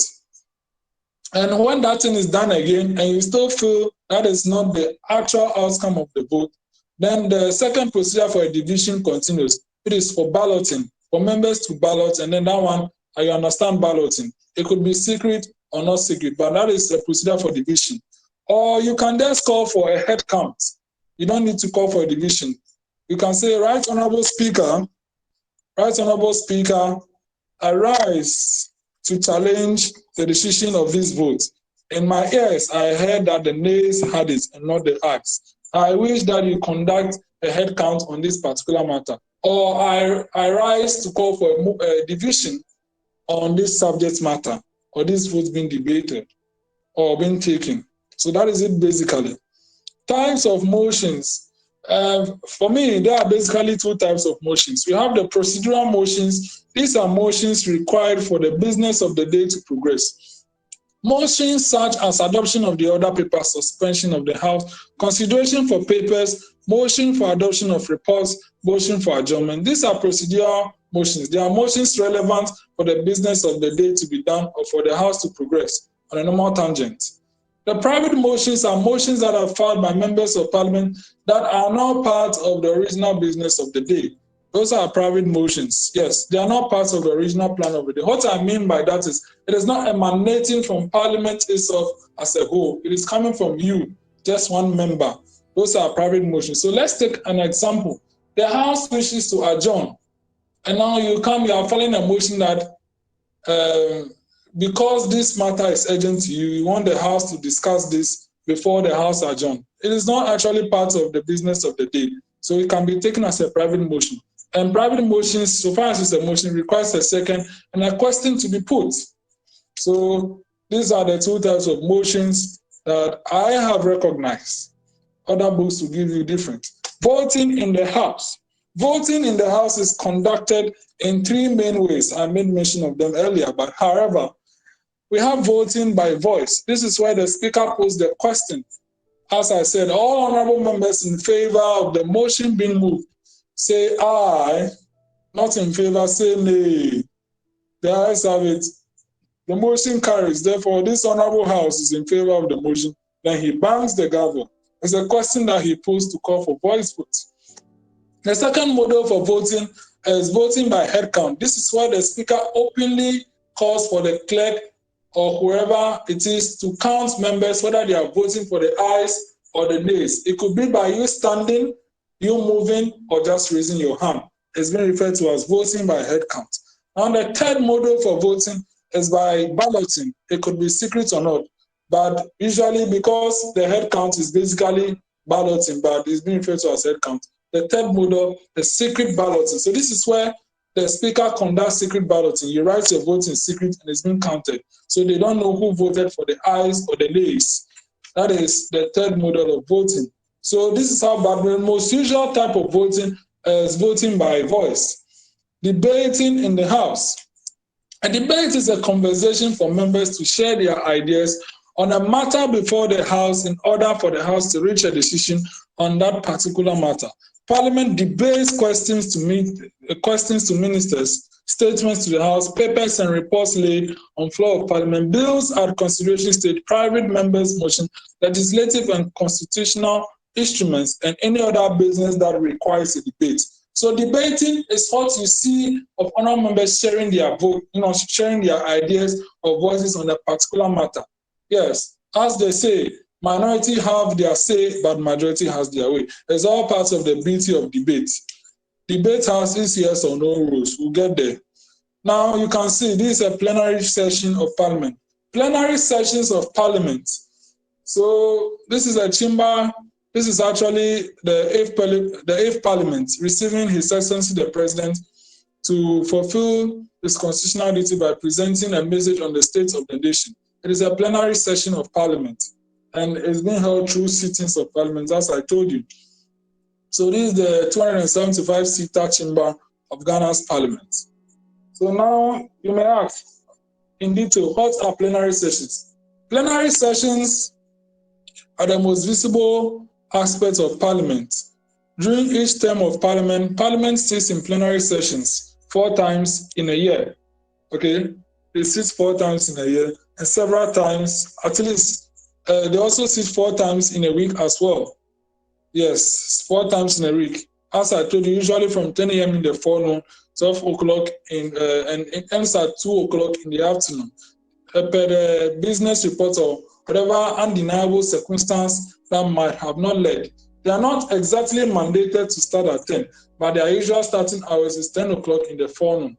That is Parliament's most important task, which is to So where you hear them in videos, moving motions, and then all those considering reports to pass, that is referred to as plenary session of Parliament, and it usually happens in the inner chamber of Parliament.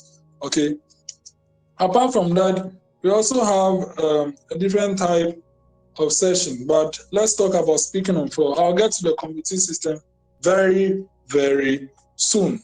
Honourable members, speaking on floor, as I said, any member who wishes to speak or who wishes to make a submission shall be recognized or permitted by the speaker before making a submission.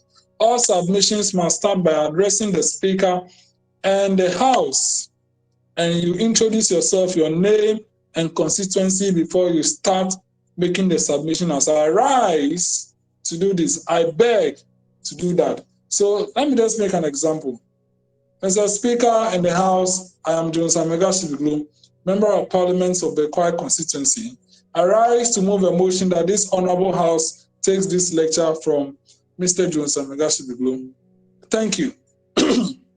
So that is just a good example of making submissions. Every member shall address he or himself solely to the speaker when making submissions and draw the attention of the speaker by acknowledging the speaker. You see, when you are hearing your MP speak, then small time now you are hearing Mr. Speaker, Mr. Speaker. They are trying to draw the attention of the speaker. You see, you might be directly speaking to a different honourable member during plenary sessions, but you are doing that through the speaker. You need the attention of the speaker. The attention of the speaker is very important. That is why we say he must recognize you before you speak. So you hear, Mr. Speaker, Mr. Speaker, and then they speak, then they continue with what they are saying. It is because they need the attention of the speaker. So whenever you want to make an important point, you can say, Mr. Speaker, to draw the attention of the speaker before you continue. Yes, so it has to be done so. If you want to say anything, maybe you can say, Mr. Speaker, I want the honourable member to know that what he's doing is unparliamentary. He should not do that. Mr. Speaker, I want you to caution him. You see, we are all doing it through the speaker. Mr. Speaker, the honourable member there does not know how to address honourable members in the House. Mr. Speaker, I would like you to draw his attention to the standing orders of the House, which provides that respect shall be accorded to whoever deserves it. Mr. Speaker, I thank you. So you hear so much of Mr. Speaker in these submissions. All submissions shall end through an appreciation. Thank you, Mr. Speaker. You see, if you are speaking, you can break and then you continue. So for the speaker to know that you are ending your submission, you say thank you. It's very, very important. Sometimes it is frustrating as a speaker that members will speak and then they have ended, they have sat down, they are confused whether they are done or not. You need to say, Mr. Speaker, for the speaker to acknowledge that you are done and then he proceeds. So when you are done with your submission, always ensure that you end with thank you, Mr. Speaker. Then we know you are done. So please take note of that. No member shall leave the House without the permission from the speaker. So these are basic skills about what? Speaking on floor of the House. Debate rules. The Speaker or Deputy Speaker, leaders of the House shall be referred to by the names of their offices held by them. All other members shall be referred to as Honourable, together with their personal names. So you cannot say Honourable Elijah or Right Honourable Elijah. No. When he is chairing, the term you refer to him is Mr. Speaker. The Majority Leader, Honourable Lord Ba Ebenezer. You call him Majority Leader during sessions. You don't call him Honourable Lord Ba, no. You call him by his office.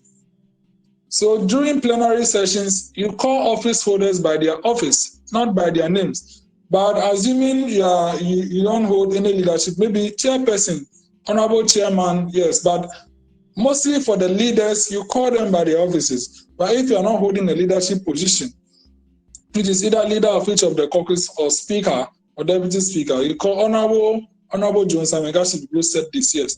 But if it is the majority, you say, Mr. Speaker, the Honourable Majority Leader said this. You call them by their offices and not by their personal names. Okay? Now, when an honourable member has already been so described in a speech, he may be referred to as my honourable friend or the honourable gentleman or lady or member. as I said, Mr. Speaker shall not take part in debates before the House. The Speaker's job is to preside and ensure that the House reaches a conclusion. Please, when the Speaker is trying to direct the House, it's because he wants business to go into it. So the Speaker does not debate. So you see, when the House is confused, then Mr. Speaker can suggest it's because he wants business to go on and for you to reach a conclusion. He's not really participating in the debate because he does not have an interest and he must not have an interest. Any member who defies the rules of debate or deviates from the order paper shall be called to order by the Speaker or a member of Parliament. So the Speaker himself can call it, Honourable member, be in order. Honourable member, you are out of order. Be seated. Honourable member, resume your seat. He's just trying to put members in order. You can as well stand up and then raise a point of order to put someone else to order. Please, the Speaker cannot be put to order for the attention of honourable members. You cannot put the Speaker to order. Take note. The Speaker has the reserved right to ask honourable members making his or her delivery during a debate to pause or resume their seats without the least resistance or hesitation to do so. I already said that. It's as simple as that. He's just trying to control the House. Any member who introduces foreign information or quotes figures support build his or her speech or delivery must, upon the request by the member or a member or the Speaker himself, to furnish the House with the source of his or her information or data for the purposes of verification by others, or otherwise retract the basis that that member is misleading the House with fabricated information. A member shall not read his speech, but may read extracts from written or printed documents in support of his argument, and may refresh his memory by references to notes. So assuming you bring an entire 500 reports, you can't read the entire report to the House, just read the abstract to the House, and then we move on with whatever you are saying, or you move on with your page or your delivery. You should not read the entire thing to us. Just read a brief or summarize it for us to hear, then move on. By the special indulgence of Mr. Speaker, a member unable conveniently to stand by reason of sickness or infirmity may be permitted by the Speaker seated. It means, yes, when you want to speak to the Speaker, you have to stand. But in the case where due to sickness you cannot, upon the permission or indulgence of the Speaker, may speak seated. It's only the Speaker that speaks seated. Honourable members who wish to speak must be outstanding. And when you are standing too, you are easily identified by the House. But when you are seated and you are speaking, it's like we can't see you. Yes, don't forget it's the tallest among you who has the attention, because he is visible among all of you short people. Forgive my statements. Members shall not read newspapers or periodicals and books in the chamber of the House. Okay, because those are very pictorial, they are periodical issues. So maybe for your debate, but the spam time is very important. No debate rules. There shall be no clapping of hands, whistling, yelling, or any form of noise in the House when sitting is in progress.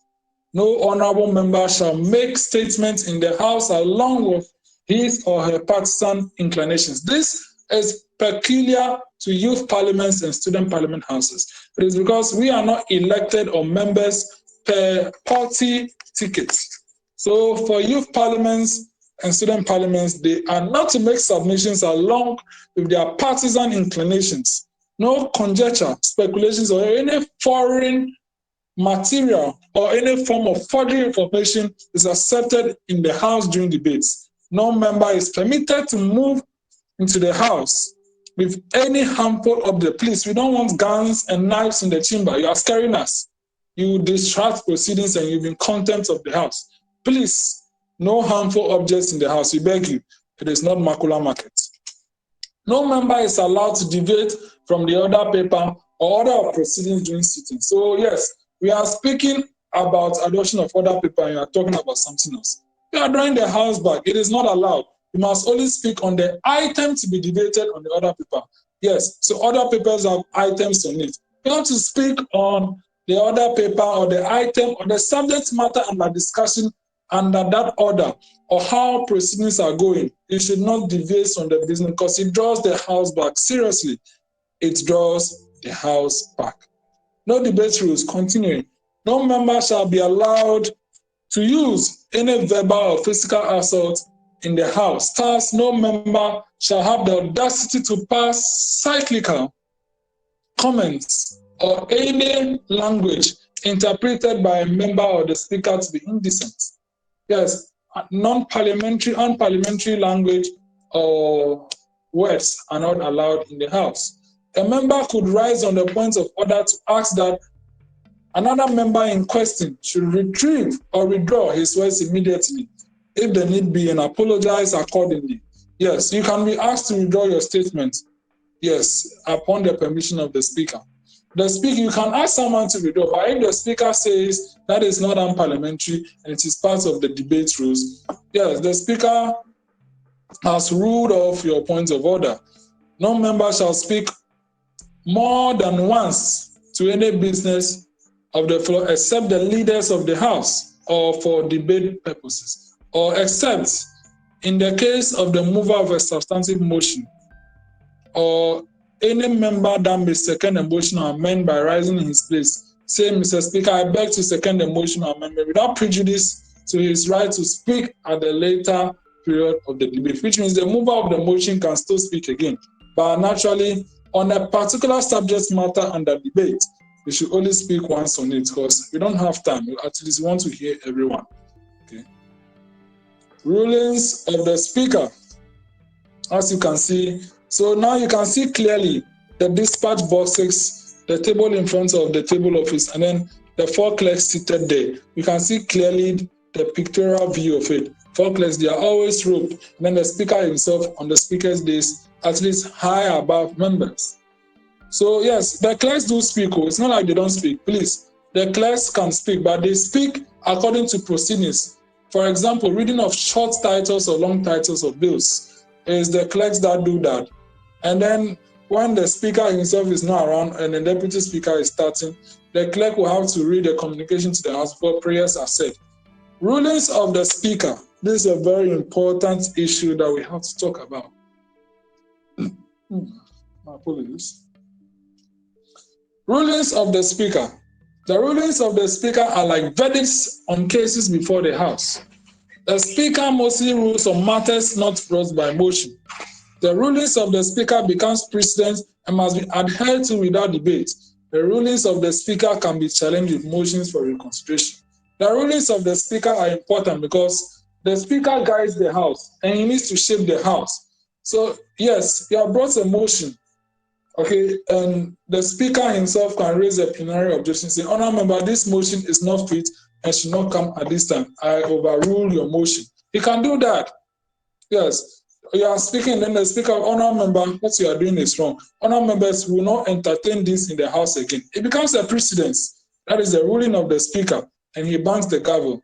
If you want to challenge it, you have to challenge it with a motion. The rulings of the speaker become precedents of the House, and you must take note of it because they become conventions and practices of the House.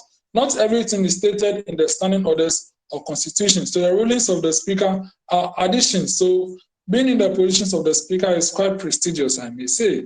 But I know sometimes as a speaker, you can't speak on the matter. So being an MP2 is nice. Everywhere you go, and there's responsibilities. So the rulings of the speaker is very important. Let's take note of it. Contempt of Parliament. Pardon me, but I will try and skip over this. Contempt of Parliament is in the standing orders of our Constitution. It's in the standing orders of Parliament of Ghana.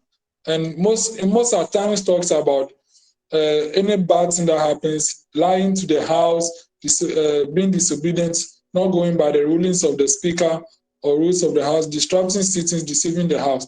All those are contents of Parliament. And then presenting false news, causing effects of arrest, molestation, attempts of improper corrupt means of influencing members to vote, attempting to intimidate members, obstructing business, or obstructing members of Parliament going to sittings. If you do any of those, you can be charged with contents of the House. The Speaker can declare you in contents of the House, or a member of Parliament can report any citizen or any other member of Parliament in contents of the House. The Speaker is best practices that is being directed to the Privileges Committee to investigate and report to the House. and report to the House. So that is it. Committee systems. Majority of work of Parliament is being done at the committee level. It is not at the plenary sessions that the real job is being done, because as a matter of fact, the scrutinization of policy documents, papers, bills, instruments, interrogation, investigation happens at the committee level. PAC, Public Accounts Committee, most of the times you see them. Appointments Committee, that is where the job is being done at. Committee of Finance, another important committee. Standing Orders Committee, and then all those. We'll get and I'll show you. The actual job of the House is being done there. Every single bill that comes is being referred to a committee, and they look at it, and then whatever the committee decides, they come to Parliament, and then they present their reports for the House to adopt and approve. So the major work of Parliament is done in the committee level. UNYA Parliament, I'm very sure that your committees will be used to, because you don't meet often. So the committees have to be very effective. Whatever that is done at whenever you meet and businesses defer to committees, the committee should try and meet often, and your report should be ready before the next sitting. Okay. When your report is not ready, you can still lay it before the House. In Parliament, it's being called kangaroo laying. It means the report is not ready, but I want to start the procedure ahead, because there are even periodical timings for when reports are, things are not supposed to be rushed in the House. That is why Parliament is in its nature sees not less than over 90 to 100 sittings in a year, because they don't need things rushed. But as I showed you in the agenda, there are a lot of things for Parliament to do. So Charlie, the committees are really, really active. Even MPs can come from 8 a.m. to 10, they have a meeting. From 10 to 12, they go to another meeting before they come to plenary sessions. You see, most of the times, you are seeing the House empty. It's not a fault of the MPs, it's because they are mostly engaged at the committee levels. So that is why you don't mostly see them. And so there's a crucial business that honourable members have to be there, like State of the Nation's address or the finance minister's budgets, that you see them there, or a visitation by an outsider. But at most of the times, the MPs are as committees deliberating over matters. So please, when you see the House empty, it's not because they don't want to come. Most of the times, they are at the committee levels. At committee levels, all members have equal opportunity to contribute. You see, when Parliament is meeting, not everyone can speak. So you have the opportunity to speak at the committee level. Every member of Parliament is supposed to be part of at least a select or a standing committee. Okay, so as compared to plenary sessions, at committee levels, you have equal opportunity. The chair is supposed to ask for every member to contribute on the matter, because at plenary sessions, not all of you have the opportunity to speak over there. So committee levels are supposed to be very active, and I indulge you all to make use of that. So some examples of standing committees of the Parliament of our Republic.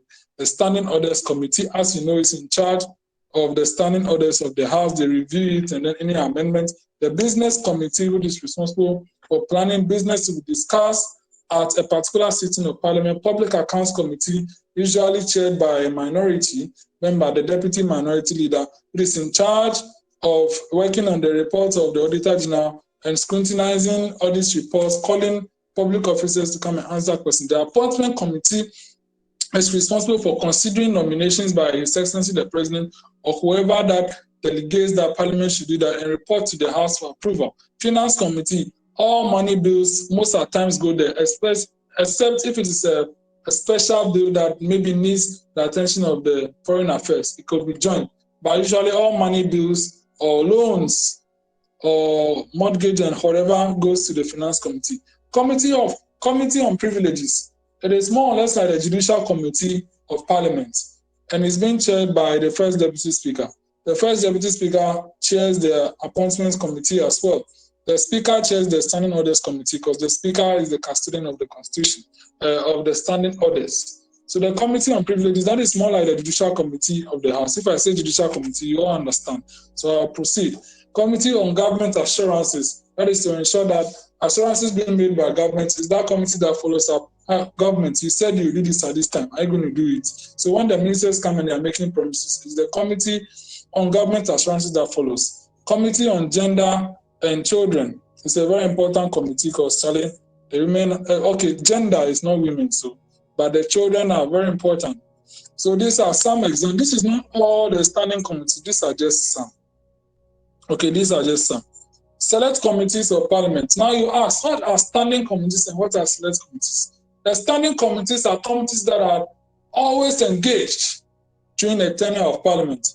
But the select committees are not that vibrant because sometimes they might not even have any business to discuss. That makes them select committees. So they are not frequently engaged committees as select committees, but the standing committees are always engaged. So you have committee on land and forestry, committee on health, committee on works and housing, committee on communications, committee on foreign affairs, committee on education, committee on constitutional, legal, and parliamentary affairs. These are some select committees. They are more than this. Now, the picture over here is an example of a committee meeting. So they sit like this and then they have their conversation. Mind you, I said the standing orders are applicable at this level. Committee system. Committee on selection nominates standing and select committees. So the committee on selection is also chaired by the speaker. They're the ones who appoint members of parliament to be in committees. It's been done by the committee on selection. The standing order are applicable at committee meetings. I said that. So committees don't have sittings, they have meetings. So they have agenda for their meeting, but the standing orders are applicable. The chairpersons of committees do not have original votes. Yes, the speaker does not have original and casting votes. Let me talk on casting votes. So casting votes, as I said, is when there's a tie. So if you have a casting vote, when there's a tie, you cast your vote. Yes, as the chairperson, whoever does not have the original vote and has casting votes. So chairpersons don't have original votes at committee levels, but they have casting vote. But the Speaker of Parliament does not have either of these voting rights. That is why when there is a tie at plenary sessions and the Speaker is chairing, the motion is lost. It is to ensure that the Speaker is fair and impartial. Ranking members and other members have original votes. So most of the times, whoever has casting vote does not have original vote. Members are supposed to be part of at least one standing committee. So that is it briefly for the committee. So this is another example of a meeting of a committee in session. A committee of parliament has the power of a high court. Yes, a committee of parliament has the power of a high court. So like joke, all members of parliament are basically justices of high courts walking around. That is why they have some few immunities, because they are not just commoners. They are legislators, for God's sake. So yes, a member of parliament is basically a justice of the high court walking, because at committee levels, they have the power of a high court. Yes, so you have to respect your MPs. They are not commoners. If you have a number of an MP, please respect them. When you get there, you also have all these powers. Isn't that amazing? Yes, indeed it is. Interventional signs. Interventional signs, yes. Unlike Parliament of Ghana that they use the console, sometimes to indicate that you have a submission, you stand up and the speaker can see you, and then you call it to speak. But for student parliaments and youth parliaments, in addition to the discussion on this subject, the speaker shall allow the following interventional signs in this order of precedence. The point of order, that is when a member wants to point out that something is not going on well, wants to put a member to order. Point of contribution, more like follow-up. So 3 fingers. You want to contribute to a particular subject matter and a discussion. You are going to follow up on that matter. So you use 3 fingers, if you can see the video. So point of order is a fist. It's not first, it's supposed to be fist. And the point of contribution is 3 fingers, brushing. 3 or 4 fingers brushing. I think it should be 4 fingers brushing because 3 is quite difficult. Point of correction, that is 2 fingers. You want to correct a matter that or a fact that has been laid on floor. You want to correct it, it's 2 fingers. Then point of information, you want to raise a matter, a new matter for us to discuss under that item on the other paper that the House has reached. So these are common interventional signs. When you want to leave, you raise your hand for the speaker to see. Dressing of members. Honourable members, I'm approaching the end as well. We have some few slides and then I'll end my presentation. Dressing of members. Honourable members, as much as possible, you should be suited. You need to look professional. You cannot come in Parliament looking like a shoddy or one of these guys selling charcoal at Makula Market. No, you have to look very nice. So as much as possible, try and come to parliamentary sittings in suit or looking official as much as possible. The ladies, you wear heels, look nice. The gentlemen in very nice shoes, very neat trousers, and tie if possible, and do your hairs and look very nice. Dressing. And the Speaker of Parliament and clerks, you don't wear the robes with African dress or anything like that. You ought to always be in suits. If you are going to be robed, you must always be in suit. Oh, yes, you must always be in suit because, Charlie, in the middle, we need to see the tie. It just as that is the practice, that is the convention. You don't wear African dress or any other thing on robes. You're always supposed to be seated if you are going to wear the robes. And some people will say, oh, yes, I will sweat. Yes, that is the job. That is what the job calls for. So you are going to sweat. Honourable members, try and look decent and professional at every point of time in Parliament. Order of business for youth parliament. So basically, passing of bills in youth parliaments can be, you have to table the bill, and then first reading of the bill, it can be referred to any other committee or committee of the whole. Committee of the whole, we can say is when consideration stage, when we are all there, and then the rules of the house are being relaxed, so the mace is being tilted. Then you're committee of the whole. Second reading, and then consideration stage, third reading, ratification and assent. So you can use this procedure to pass bills or policies that come. Mace and Garvel. Honourable members, the gavel is that hammer-like object that you see the speaker always banging. That is the authority of the speaker, and he uses it after conducting every voice vote. Then honourable members in favour say aye, not in favour say nay. The ayes have it, the motion carries. Therefore, this honourable house has agreed to do this. Then he bangs the gavel. When he wants to put it to honourable members, order! Then he bangs it 3 times. That is the usage of the gavel.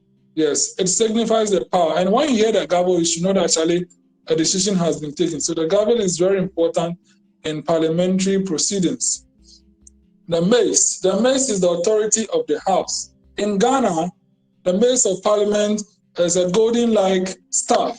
It is not that tall. It's more like 4 or 5 feet, and then it's been put in the in front of the clerk's table, always upright, facing the ceiling. In other parliaments, their mace is facing the majority side. And for Parliament of Ghana, when the president is in the chamber, the mace is facing the president, which is a representation of the highest authority of the land in the chamber. And when the president is not around, it is always facing upright. So as I said, the mace is the authority of the house. When the house is not in session, the mace is being taken away. So you can also work on the gavel and the mace for your parliament, Mr. Speaker. Yes, very brief. Robes. So the robe that you are seeing here is the robe that Youth and Bad Parliament uses. I'm the one in the middle, and that is my robe. It's very golden and mixed with black. So you see, one of the reasons for having a robe is that it draws attention. When the robe is very beautiful, realize that honourable members will be watching you the entire time. And one of the good reasons of having a robe is that you are not seeing different colors of the suit every time. It's always in this color. So regardless of the suit that you are wearing, you are still seeing a gold-like garment on you. So the robe is a garment. And the office of the speaker, including the deputy speakers, are asked to be robed when chairing. And then the clerks as well, deputy clerks, are asked to be robed when they are in front. It puts attention on the middle. We always want attention on the speaker. So as much as possible, there must be something calling for attention in the middle. So if the robe is not beautiful, it's quite problematic. But the robes, yes, so try and acquire a robe. It's very beautiful. There are other beautiful robes, but you can browse them and then you see them. The robe of the Right Honourable Speaker of Parliament of Ghana is very nice. I'm approaching, this is basically the last slide. Honourable members, Parliament and other arms of government. The relationship between Parliament and other arms of government is very unique. Why? Because, as a matter of fact, as I said, oversight, responsibility, financial control. The president, who has the executive authority, requires or needs the approval of Parliament for some of the things to be done. Why? Parliament is a representation of the people. You are the president of the republic and you want to do this for the people. A proof that the people are in favor of what they want to do is calling for parliamentary approval.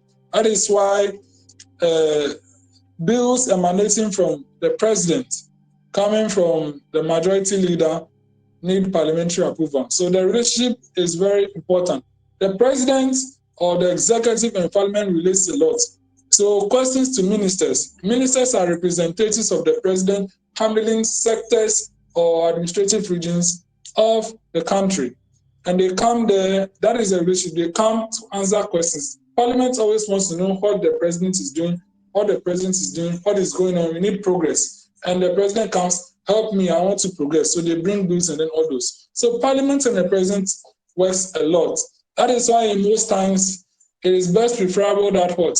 There is a ruling party that nominates the speaker. However, for the first time, we have a hung parliament. Yes, the speaker from an opposition party is not bad. It's very good for us and it really helps. So Parliament and the executive relates a lot. The judiciary are very reserved people.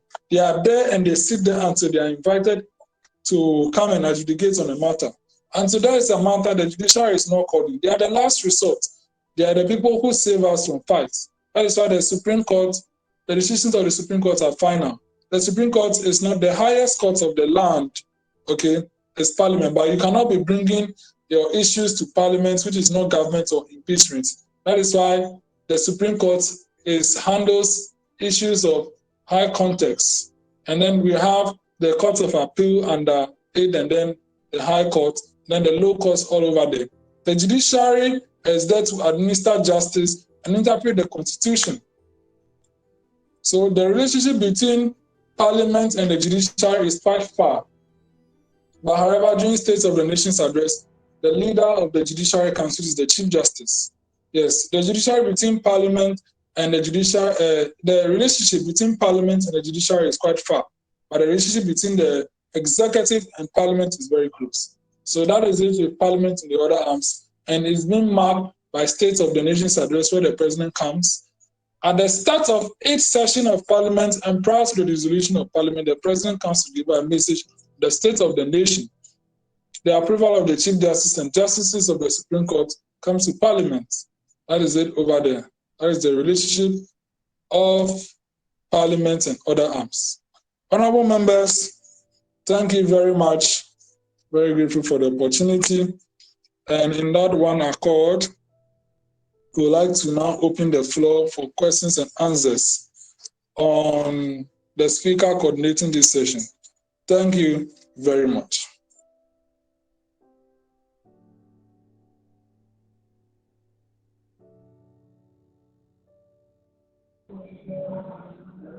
Okay. I don't think the speaker is around, so honourable members, the floor is open for questions. If you have a question, please unmute your mic and speak. I think, Matthias, you have a question. Oh. Yes. Good evening, Right Honourable Juice. Or is it Jones? I hope I'm right. Yeah. I always have this issue with emotion. Yeah.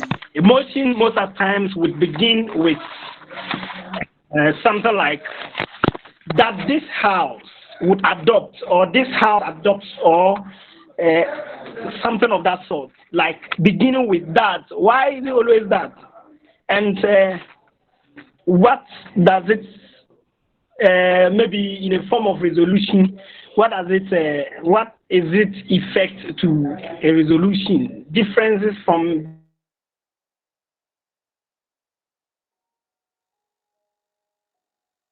Yes, I've heard your question.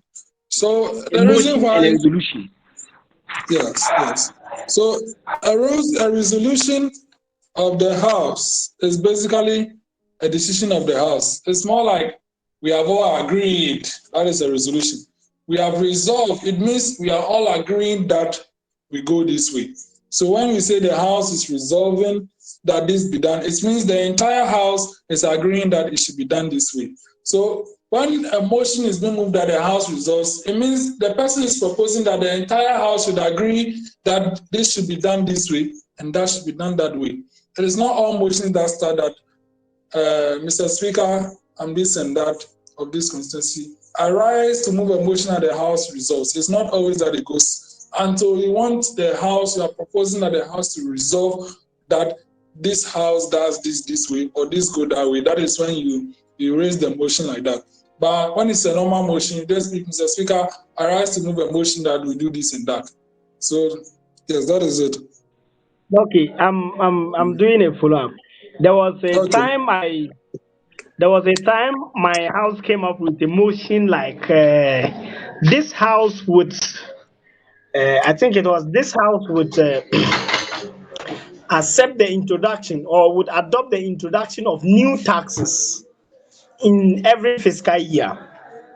And I was corrected that for parliamentary reasons, it is not always appropriate for you to use something like this house, just like the British parliamentary style of debates, how their motion is. Ours is not like that. That it is always supposed to maybe something of that so that it will be distinguished from a resolution or something of that sort. That's what I wasn't so clear. Yes. So I agree with them. A motion for the House to resolve is quite a special motion because you are basically saying that the House will have a resolution this way. So it is not a common motion. So if you are just projecting until the entire House, like maybe let's say for instance, we need our standing orders. So the House, a motion can be moved that the House resolves that we use this document as our provisional standing orders until application or until it's been fully approved. Yes, that is a resolution that is obvious and we must all understand. We need standing orders. So that motion is mostly used when majority of members are in agreement that that resolution should be taken. And you understand, resolutions of the House you can refer to them as, let's say, sermon bills or sermon acts or orders. When the House resolves that this should be done, it's more like a directive of the entire House. The Speaker can give directions, yes, but a resolution of the House is very important. So it should be used only when it is required. Yes, so that is it. Okay, thank you. Any other questions? I think you can unmute yourself and ask the question. Any other question? Dennis is talking about the slides. Yes, you can contact me and then I'll send you the slides. Any other questions? Yes, if you have a question, you can unmute yourself and ask that question. Are there any other questions? Hello. Yes, speak please. Good evening, right, Honourable Jones. And good Evening. evening, all honourable members. I have a simple question. And the question is, with concern with our mother Parliament, that's the Yes. Parliament of Ghana, are we going to have a rep from the youth side to be in Parliament to address the issues that is confronting the youth to the mother Parliament? That's my first question. And secondly, the second question is, are we going to have a seat in the mother parliament to have our rep from our side? That's the youth parliament that we are talking about now. That's the initiative that we have now. Are we going to have maybe one seat from the youth side? That one of their leaders, either the speaker or the deputy or any of the parliamentary, like the MPs, to represent us during the business or any meetings of our mother parliament. Thank you. Yes, thank you very much for your question. Your question is in twofold, so I'll answer it this way. The Parliament of the Republic of Ghana specifically has a composition indicated by the Constitution, where constituencies are being demarcated by the Electoral Commission and elected representatives come through election on party tickets or independent. So, per the current composition of Parliament, the people elected can be used or whatever, but they always come on political tickets or independent.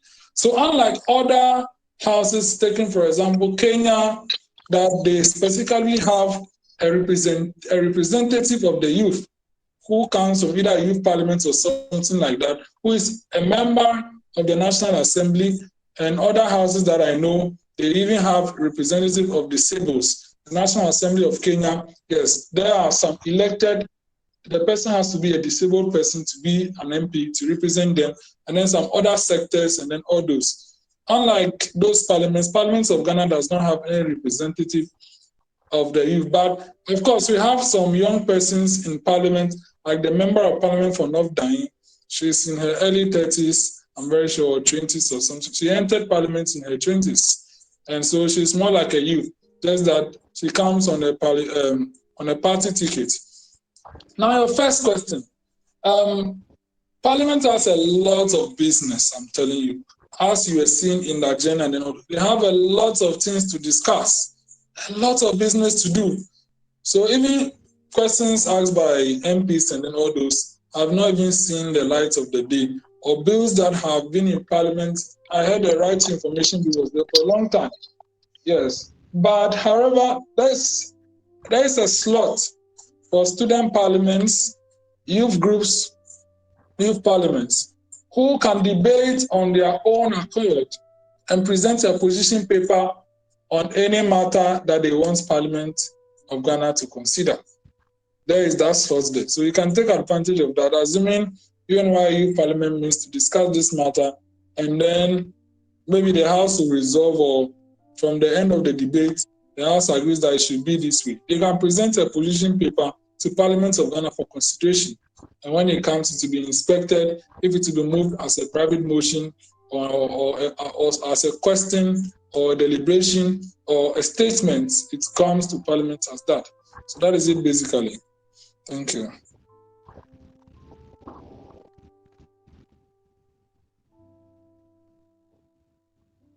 Yes, any other question? Hello. Yes.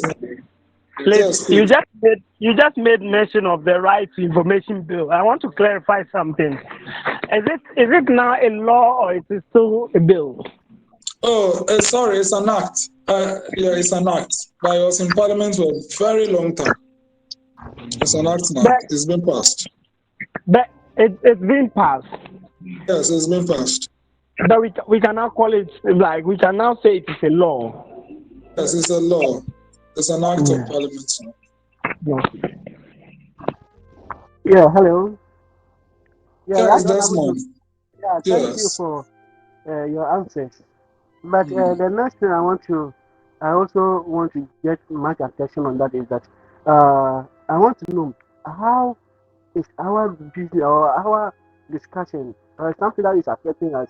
How are we going to address it to our mother parliament? Like the issue affecting the youth, and we have been able to identify them. How are we going to address it to our mother parliament? Thank you. Okay, I already stated a means. I said youth groups, student parliaments, or youth parliaments can have a discussion, deliberation, and whatever they agree on can be presented to Parliament as a position paper. Another way is that whatever member of Parliament that you are close to, you discuss the matter with him, and however you table it, whether he will bring it as a private motion or a statement to come to Parliament as such. So it's either these two ways. It's either you present a position paper to Parliament to approve, or it comes you speak to an honourable member or if you are very close to an MP, you speak with them and then they'll table it on your behalf as private motions or statements or questions to ministers if possible. So assuming you really want to know something about something from the Ministry of Youth and Sports, maybe you want to ask that question, so you can call the MP, speak to him if possible. You can file it as a question to the Minister of Youth and Sports. Or you want Parliament of Ghana to pass this bill, you can present it as a position paper, you consider it, send it to the right ministry, they'll draft the bill, and it will come to Parliament. Yes, so you can do it in any of those ways. Okay, thank you. Thank you so much. And my last question is, if you want to do that, do you send it to the Public Affairs Directorate or to the Right Honourable Speaker's office? Yes, you can either give it to the Public Affairs, or you can file it to the office of the Clerk of Parliament, or you can file it to the Speaker directly. Whichever ways, it will still go through the process. No. Hello. Yeah, that's Honourable. Thank you. Thank you. But my last question is that I want to know, when are we going to be linked to our former MPs? That our MPs be elected in our constituency. When is that going to be done? Or when are we going to be introduced officially to the mother parliament? Thank you. Oh, okay. UNYA does this in two ways. It's either we will write an introductory letter and give it to you, and you go and meet your member of parliament, and when the letter of official introduce you as the youth MP for that constituency, or the youth parliament can organize itself and go and pay a visit to Parliament of Ghana, and you meet the entire leadership of Parliament of Ghana. So about the timing, that is left to the deliberation of the House, making proposals to the head body, and then to be considered whether you want to meet your MP through an introductory letter and then we draft it for you, or the House, the entire House, to go and meet the leadership of Parliament of Ghana. Thank you.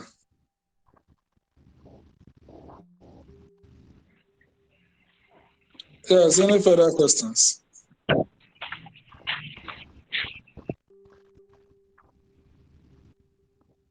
Any further questions? Okay, I think I'll add a little to what you're saying. I want to know that the mother Ghana, the mother parliament is aware of our initiative, that a youth government initiative. That's the parliament that we are holding now. The mother parliament is aware of it. And how sure are they ready to support us? Thank you. Oh, I think some time ago, UNYA youth MPs, I think that was the first parliament, paid a courtesy call on the speaker. I don't know about that, but I saw a picture. I think that even happened before I even joined. I saw a picture of the country head and some youth MPs taking a picture at Parliament House. So I don't know whether we are on the record or not. I cannot ascertain that because I don't have that record. Yes, I don't have that record. Okay, I want to say a word on that. Okay. The Commonwealth Day, when we represented our various constituents in Parliament House, I think after the program, the Miss Akufo, Honourable Miss Akufo or something, I think the Public Affairs Directorate, that lady there, she was calling on the various constituents that if we go, we can look at our the problems that are facing us, maybe ranging from our robes, our staffs, and other, the things we used to run our various houses, and put it in the form of writing as a proposal to back to the office, and channel it back to the office, and they would have a way of supporting various constituents. But I realize that maybe we have not been able to do that. If not, there is a call. There's a call for us to associate with them, and they will have a way to access that. Yes, that's fine. Thank you very much for that information. Can someone call Elijah for us so that he join the session we ended? Yes. Any other question? Hello. Yes. And Yes. what is also the right way to move a motion? I realized that Yes. you made a comment on my first sitting of this particular second session. You made a comment about my people were not able to move a motion perfectly as expected. Yes. For procedural motions, I was not really hearing the terminology. Taking, for example, Mr. Speaker, I rise to move the motion that this House suspends at this time. I was not hearing it. Was like they were just speaking per their own convenience. So the right way to move a motion is just very simple. As I stated in one of the slides, I think, let me see if I can get you guys there. The right way to move a motion is just very simple. You rise, Mr. Speaker, I'm Jones Amegashie-Viglo, MP for the Dodio constituency. Mr. Speaker, I rise to move the motion that this Honourable House considers the issue of delay of sittings, that whenever we have like 5 MPs around, sittings should proceed. So such, you can move it like that. So the right way to move the motion is just like I rise to, of course, you'll be outstanding. So you rise, I rise to make a submission, I rise to make a comment on the subject matter, I rise to follow up on the matter, the subject matter and the discussion. Mr. Speaker, I think it should be like this. I rise, yes. Mr. Speaker, I rise to move the motion, I rise to put my honourable member to order. Yes, it's important they use it like this. It's more of a convention, it's a practice. So they should learn to move them. Mr. Speaker, I'm on my faith to state to this House that this and that. So they should learn to use that wording, and I'm sure they'll be in good condition. Yes, are we good to go? Yeah, that's okay. Yes, yes. So if possible, we can arrange them one day. Yes, but we need them to learn the ways. And then some of them, yes, I think what I was actually talking about was that the guy was supposed to move a motion for deliberation, but he did not state that it was a motion he was moving. And then usually motions, when you are done, when you say, Mr. Speaker, I rise to move a motion that this House considers the bill, then you end, Mr. Speaker, I beg to move. So at the ending of all the plenty talks, you should end with I beg to move. Then we know that, yes, you are moving a motion or something like that. Then some of them, some other members come up and then they're like, Mr. Speaker, I second the words of my honourable member. How can you second the words? You are seconding motion. Yes, you are seconding motion being moved. So, Mr. Speaker, I rise to move this motion. Mr. Speaker, I rise to second the motion moved by the honourable majority leader. I rise to second the motion moved by the honourable member. Yes, so secondment is the big issue that our people face. They don't know how to second motions. I don't agree to I second the true words of no. I second the motion ably moved by the honourable member. Mr. Speaker, I rise to move the motion that this House considers this bill. Speaker, I rise to second the motion that this House considers this bill. So you can as well repeat the wording, but you rise to second the motion ably moved by the honourable member that this House considers this bill. So it should be done in that proper way, and I think we are good to go. So honourable members, moving motions and seconding motions, you need to learn the wording. You need to learn the wording. So let's take a very good example. I'm going to move a motion myself, second it, and then I'll put the question and then ban the government. So let's take, for example, a motion for this session to adjourn. So assuming I'm being called, Mr. Speaker, I am Jones Amegashie-Viglo, MP for the Dodio constituency. Mr. Speaker, I rise to move the motion that this House adjourns sine die and reconvenes at any time so appointed by it. Mr. Speaker, I beg to move. Then I stand again. Mr. Speaker, I'm Jones Amegashie-Viglo, MP for Bekwai constituency. Mr. Speaker, I rise to second the motion moved by the Honourable Majority Leader that this Honourable House adjourns sine die and convenes at its own pleasure. The Speaker, I rise to second.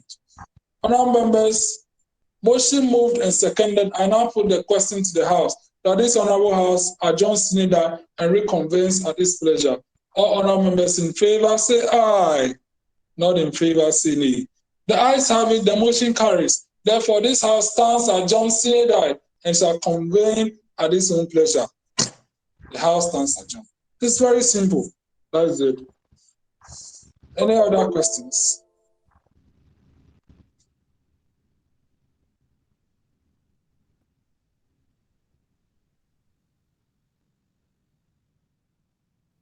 Yes, any other questions? Is Elijah here? Okay. I believe there are no further questions. Please, any other question so that we bring this seminar to a close? Good for you all. The entire seminar has been recorded and it will be uploaded on the UNYA page. And then it will also be uploaded on the YIP YouTube channel. So you can watch it again. Honor members who failed to join can watch the recorded versions and I'm sure they'll be good to go. Yes. Any other questions? Please, is there any leader online? First Deputy Speaker, Second Deputy Speaker, Majority Leader, Minority Leader, or any of them? Who else is in line? Is there any leader online?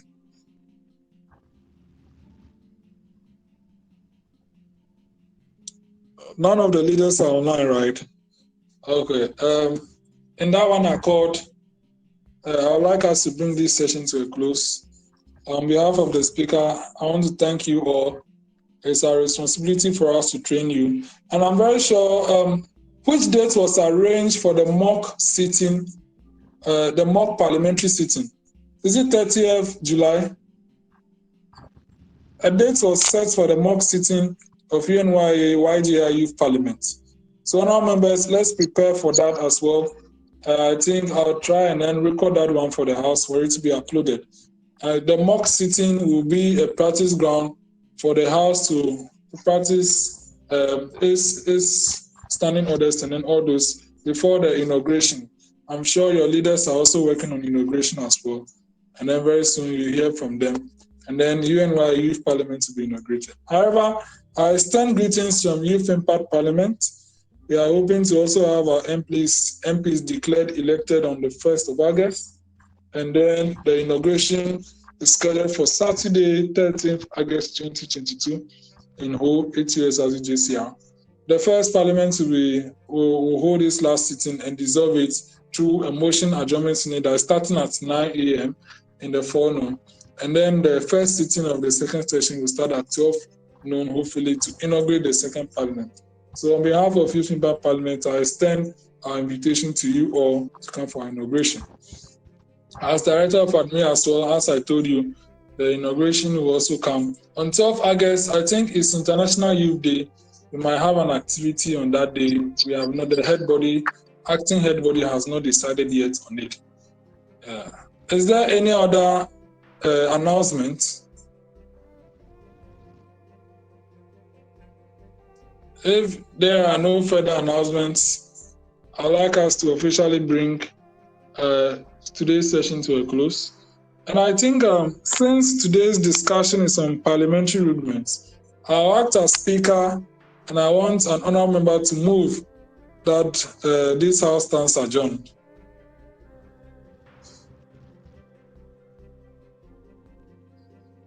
Honourable Matthew, kindly move the motion that this House stands adjourned. Just as a revision of what you have practiced and learned today.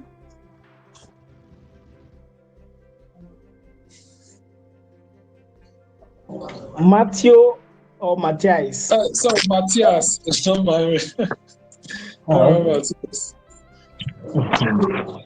So, with the absence of any other thing, I, Matthias Awembe, the Speaker of Youth Parliament, SDD UBs, move this motion and, to an end. Yes. Yes. Thank you very much. Honourable Desmond Kaku, kindly second the motion for adjournment.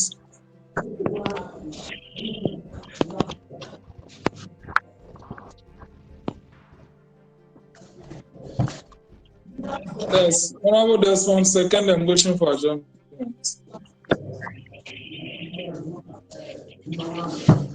Is it online at all?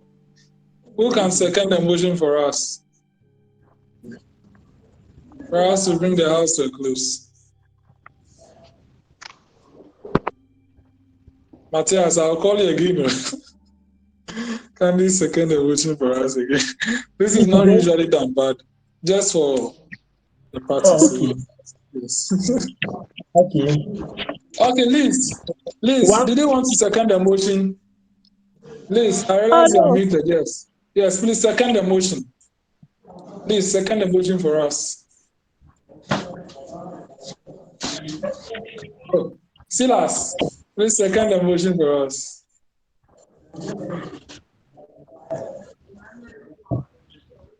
Please for the closure of the meeting, right? Exactly. I, Honourable Sir, I said do second the motion for the adjournment of today's meeting. Thank you. Honourable members, motion moved and seconded for the closure of this session. I now put the question to the House. All honourable members in favour say aye.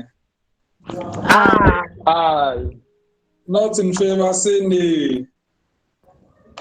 The ayes have it. The motion carries. Therefore, this session stands adjourned and will reconvene as a mock parliamentary sitting to be chaired by the Right Honourable Speaker of UNYA-GH Youth Parliament House. Thank you.